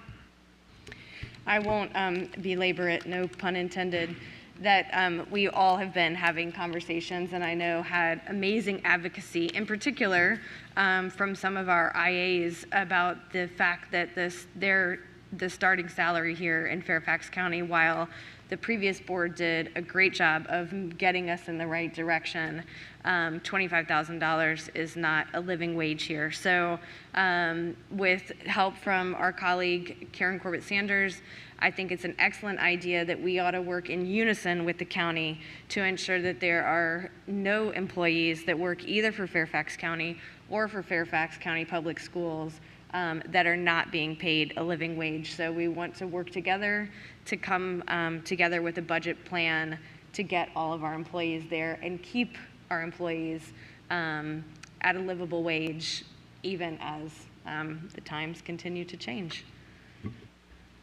Mr. Frisch?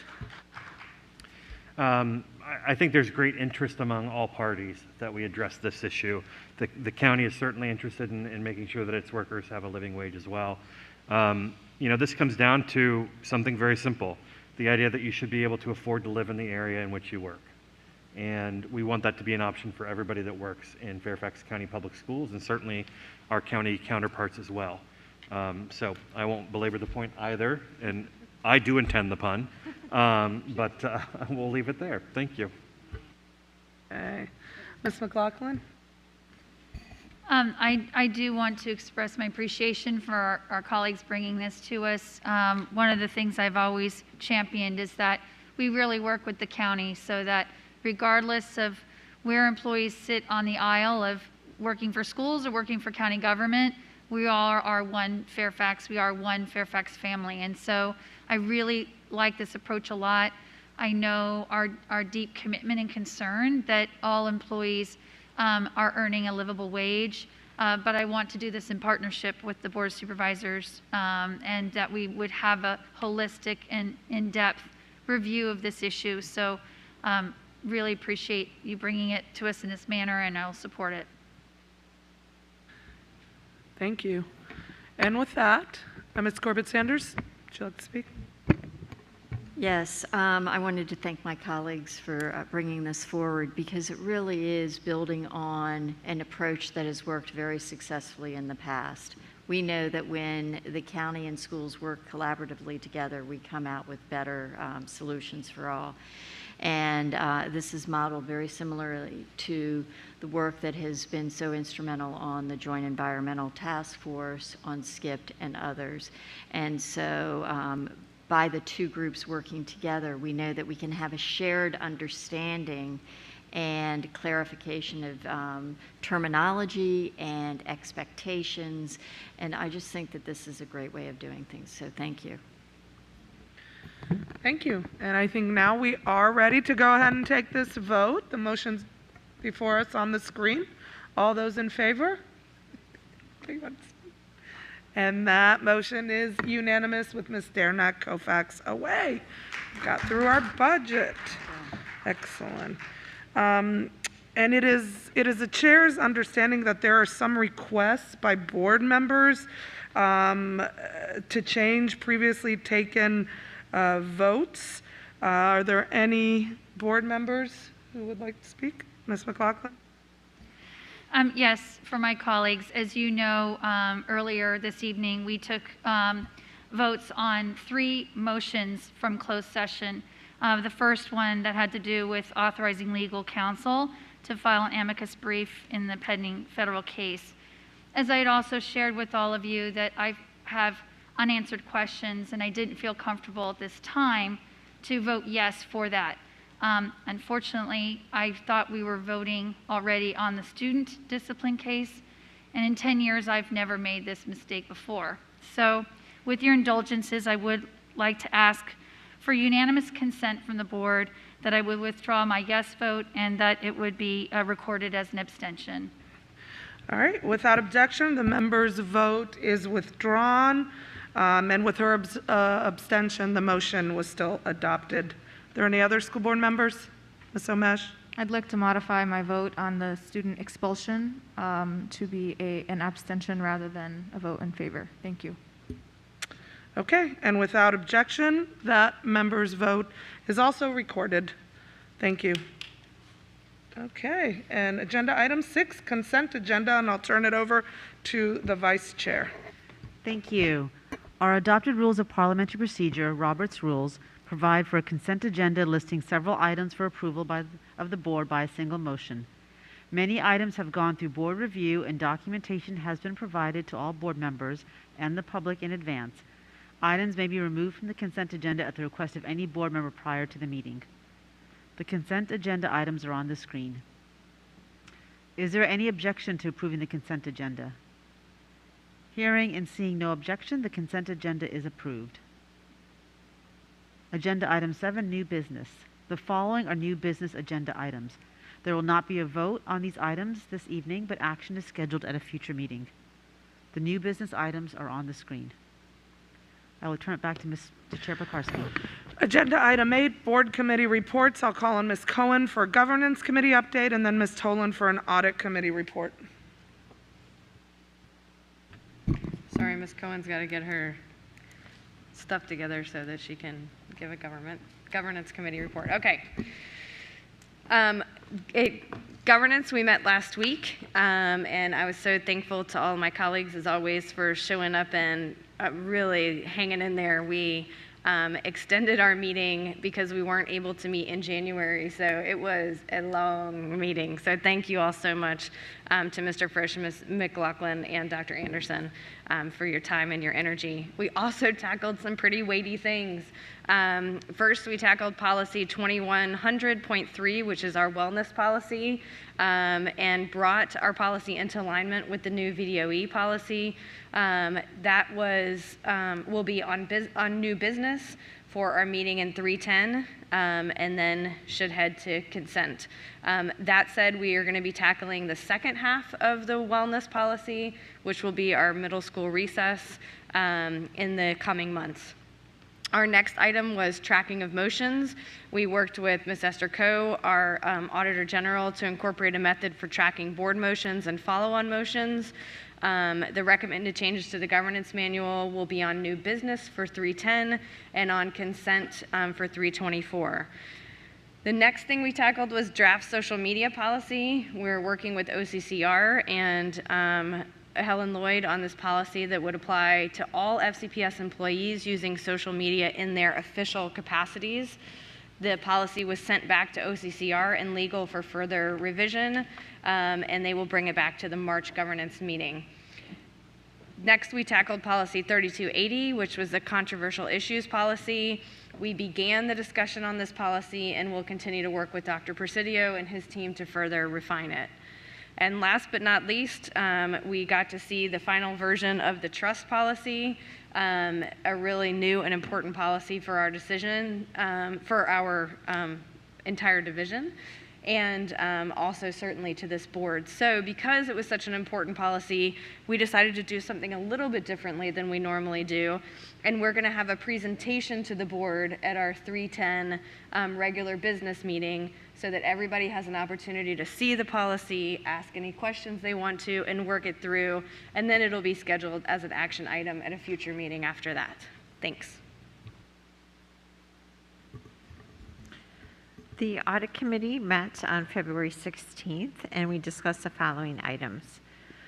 The Audit Committee approved a proposed change to FY22 audit plan to amend the FY22 OAG audit plan to audit the external counsel engagement process, the related expenditure, and the related Freedom of Information Act process. And in order to do that, we postponed the employee evaluation process audit to FY23. The OAG presented on the results of the FY22 Q1 continuous monitoring and the results of a business process audit for Madison High School. We also discussed the FY21 Business Continuity Plan Performance Audit Report. The Auditor General presented the scope of work at the Audit Committee, and in accordance with the Code of Virginia, the results of this audit were not discussed in the public meeting. The FY22 Community Use Audit results were posted to board docs, and this topic is scheduled to be presented and discussed at the March Audit Committee meeting on March 16th. Thank you. Thank you. Agenda item 9, board matters. I call on Ms. Corbett Sanders. Yes, Madam Chair, I'll be very brief. I want to thank everybody who came out to the Mount Vernon Magisterial District Town Hall on the 11th or the 12th of February. That was a great event where lots of over 200 people arrived at Mount Vernon High School. It was so wonderful to have an in-person town hall where people were able to pose their questions, and it was a great event.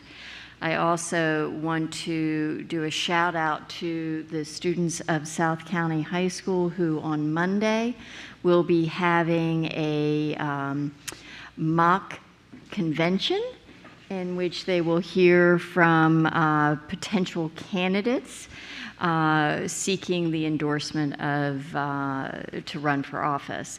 And I am so grateful that Congressman Beyer has agreed to participate in their mock convention.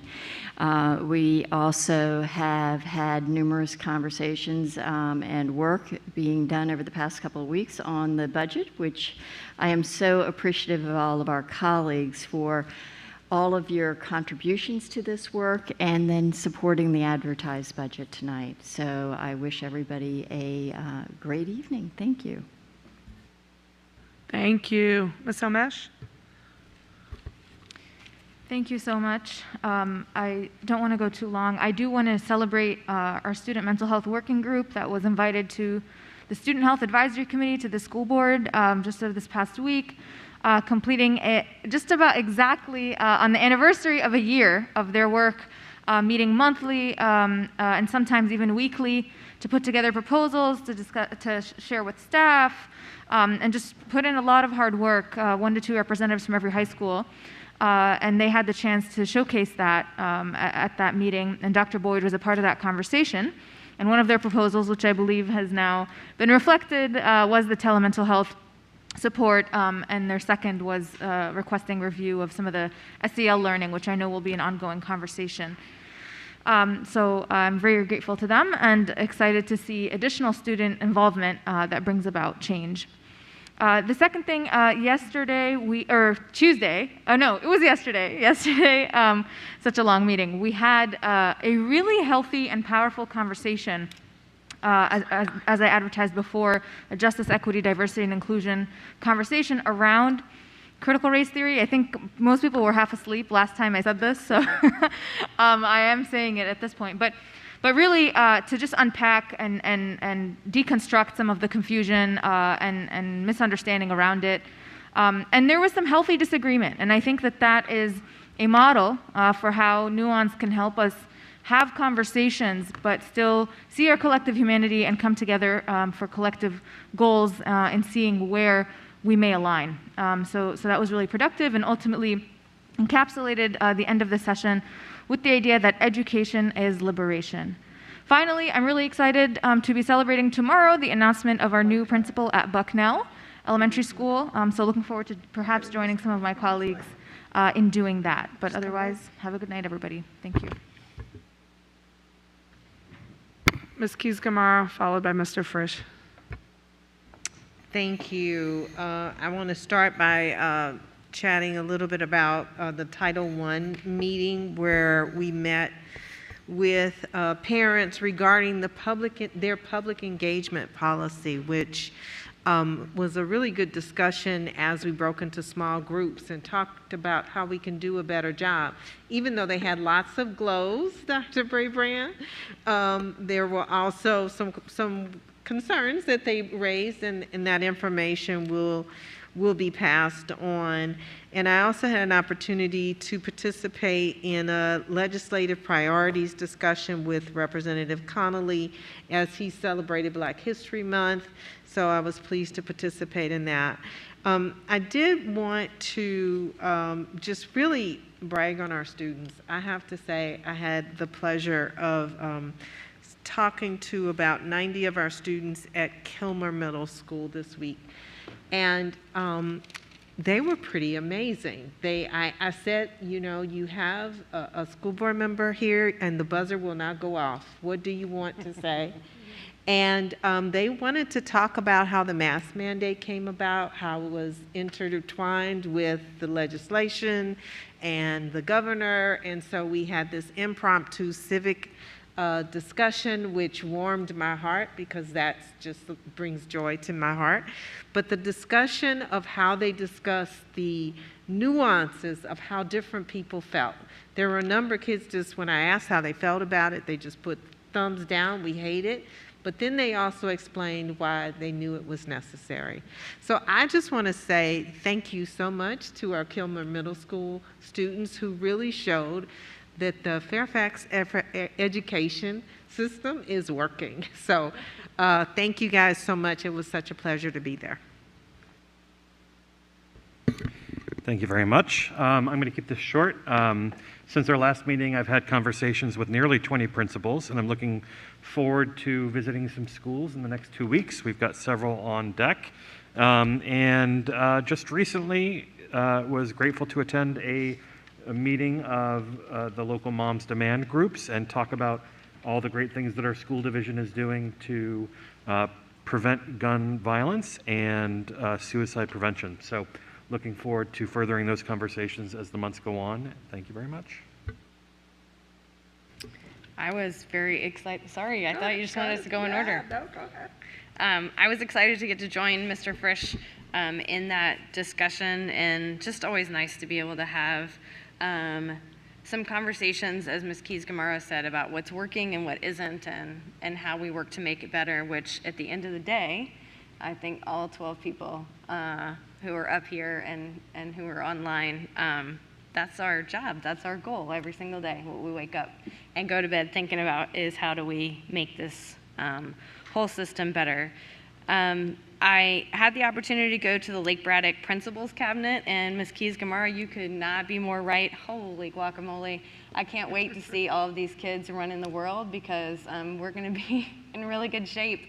They each had focused, they've been working on a project of several different groups tackling different issues that they want us to do some more work on. Certainly conversations about mental health, about workload, about some complaints about Schoology. So Mr. Sethi, sorry to say you're on my list to call. You know, just a lot about how the year's going. But again, just overwhelmingly, and in the many schools I've been in the past couple of weeks, I just want to say again to our staff, like, thank you so much. Our kids are happy, and I know we have work to do, and I know they have work to do, and they know they have work to do, but they are so happy to be there and happy to be back, and I know it comes at a cost for our teachers and our principals. I know you guys are killing yourselves to make this year magic, but they see it, and they feel it, and thank you for that. I got the chance yesterday to go to Saratoga Elementary School. I know a few of us in the magisterial redistricting inherited new schools. So 2 years into this gig, to get a brand new elementary school was pretty cool. Principal Loesch and her staff were amazing. The Region 3 team just knocked it out of the park. Thank you so much for having me and showing me your amazing school. I cannot wait to come back and talk about happy, fun kids. It was so fun to get to be there as they came into school, and kids were just so excited to be there on a Wednesday morning. Who would have thunk it? And also got to go to Union Mill yesterday, which was great. Thank you so much to Principal Case for hosting me, and really good conversations about the future there. And last, I just want to thank everybody who keeps coming out and saying such lovely things about our schools and our school system and our teachers and all of our educators and staff. It matters so much more than you will ever know. The collective being able to drown out some of the ugliness and some of the vitriol that we are seeing, and that many of us, all of us up here, and every school board has had. Oh, sure, I'm the one who gets the timer? All right. Thank you so much. Have a wonderful weekend. Thank you, Ms. Cohen. Ms. McLaughlin, followed by Ms. Tolan. So I will first say that I'm very pleased with our new approach to 3 minutes on board matters, because it's a long night, and we really do love to share our happy news. So that was my vote. I did get that one right, I will tell you. No, I first want to say, Dr. Brabrand, look at the clock. I hope your team is celebrating. I mean, we have a massive budget we just passed, and there was a lot on today's plate. And for the public who maybe wasn't aware, I mean, we started a closed session at 3:30 today. So this board has continued to work extremely hard. And I really felt like tonight was the spirit of what we are all trying, the 12 of us, to do together, along with our illustrious student and our superintendent. This is hard work, and all I can say, you guys, is the grace that I feel you continue to give me, and what I hope to continue to give to all of you. Some days are better than others, but it really, I'm trying to get some levity here. I don't even know where my time limit is at this point. But all I can say, you guys, is, it's a love fest. No, I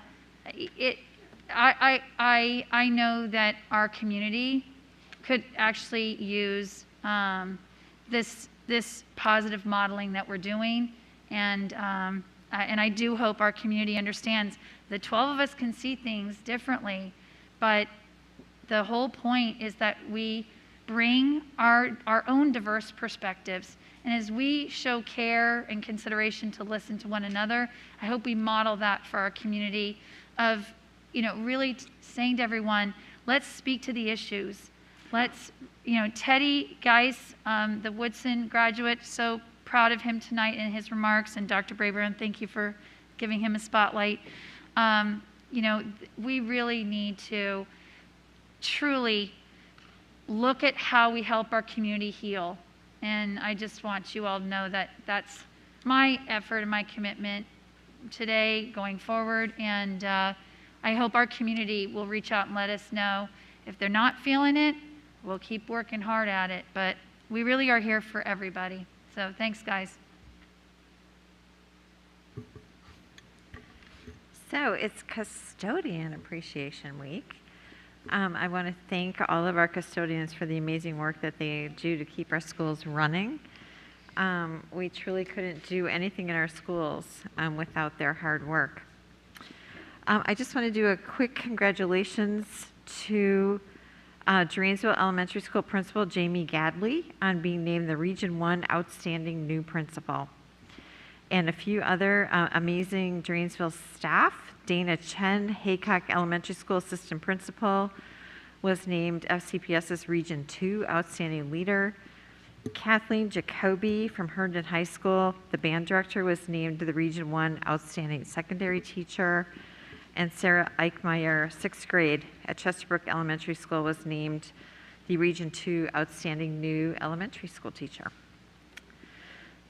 So with all of the nice comments that we've had already this evening, I unfortunately have some bad news to bring. Earlier this week, the police announced that detectives were investigating an anti-Semitic incident that occurred on Sunday in Dranesville. It was in the Wolf Trap area of Vienna. A community member found a sealed plastic bag containing an anti-Semitic flyer on his property.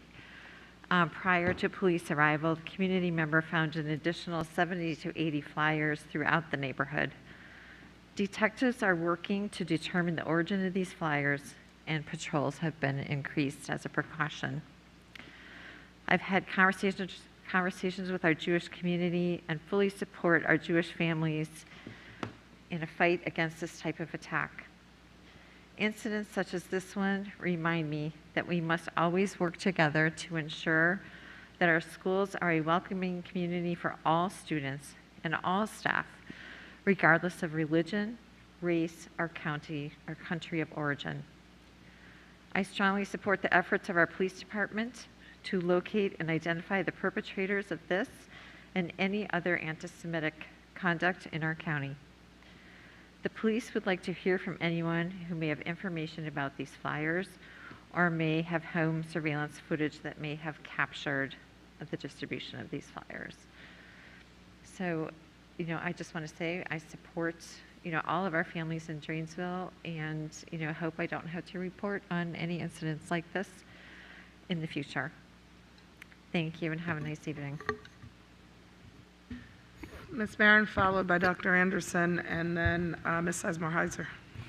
Yeah, I'd really like to thank the individuals who came here tonight to share how public education has been successful for them or for their children or even grandchildren.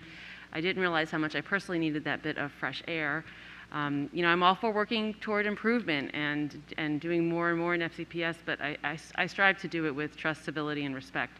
So I think this is what inspires people to join in and build towards what's needed and desired. And so on that note, I was really pumped that I hosted an outdoor learning community conversation to invite people to come and get inspired and share what they've been doing.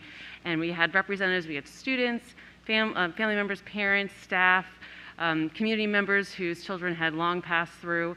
The Flores Elementary School students, I want to thank them for sharing about their nearby field trips that they take to Frying Pan Farm Park and working partnership on gardening and all sorts of things.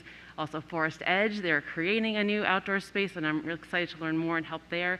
My own school at Wolf Trap Elementary School and then Marshall Road Elementary as well has a lot of interest. I'm having another conversation March 15th at 7 p.m. and it's on my website at fcps.edu/Marin and in my newsletter. I did just return this morning or this afternoon from Richmond, where I went to connect with elected officials and thank delegates in particular and senators for passing the Virginia Literacy Act, which we are still eagerly awaiting to be signed by the governor. And I actually was able to talk with a member of the governor's staff and personally express my interest in FCPS being a partner with the governor in all that we're doing to benefit the well-being of those living in Virginia and the economy. So it was a very productive and quick trip, and that's all I've got for now. Thank you. Okay, thank you. I do want to echo my thanks, as many of my colleagues have done, for the folks who came out this evening to share their experiences. It's nice to have an opportunity to have a balanced perspective. I want to go in and congratulate some of our students. I want to start with Naftali Reyes, a senior at Justice High School. Naftali persevered through 2 days of tough wrestling competition in Virginia Beach last weekend to earn the title of state champion at the 195 weight class. Woo, congratulations. I was also able to tour the Plum Center with the ACE committee members. I am the liaison to that advisory committee, and it was one of the most informative and exciting opportunities I've had to really learn about the program and also the adult ESOL program, which works in the building. I'm very, very impressed by the work that is happening there. So thank you to the staff who took the time to take the committee through the building and all its programs, and to also get an opportunity to share with us what the needs are. It was nice to see it firsthand. Thank you to those who came to my in-person office hours last week. I will be holding virtual office hours on Monday. I do have a few spots left, so please reach out to Ms. Coffey if you are interested.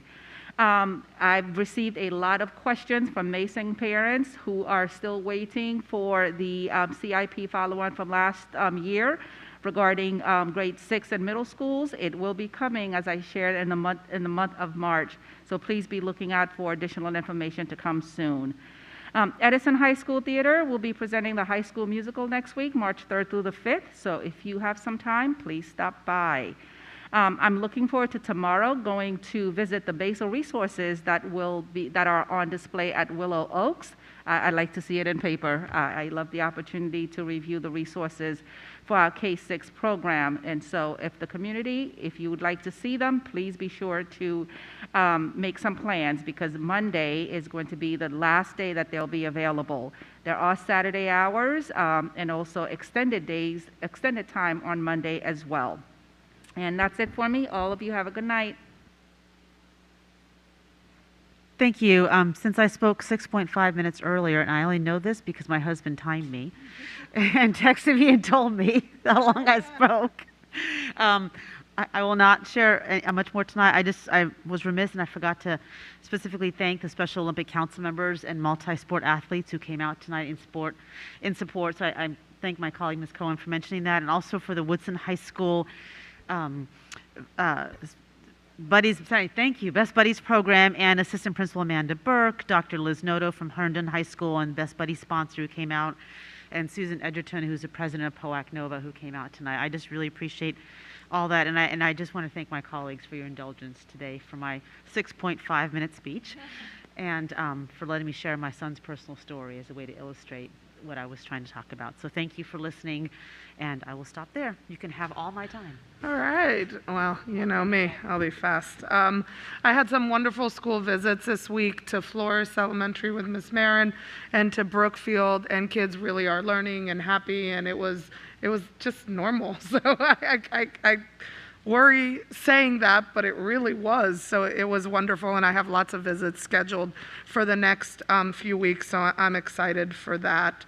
I had the opportunity to be a judge at the Regional Scholastic Art exhibit at Nova, and it was super overwhelming, I will be honest, because the amount of talent was a lot.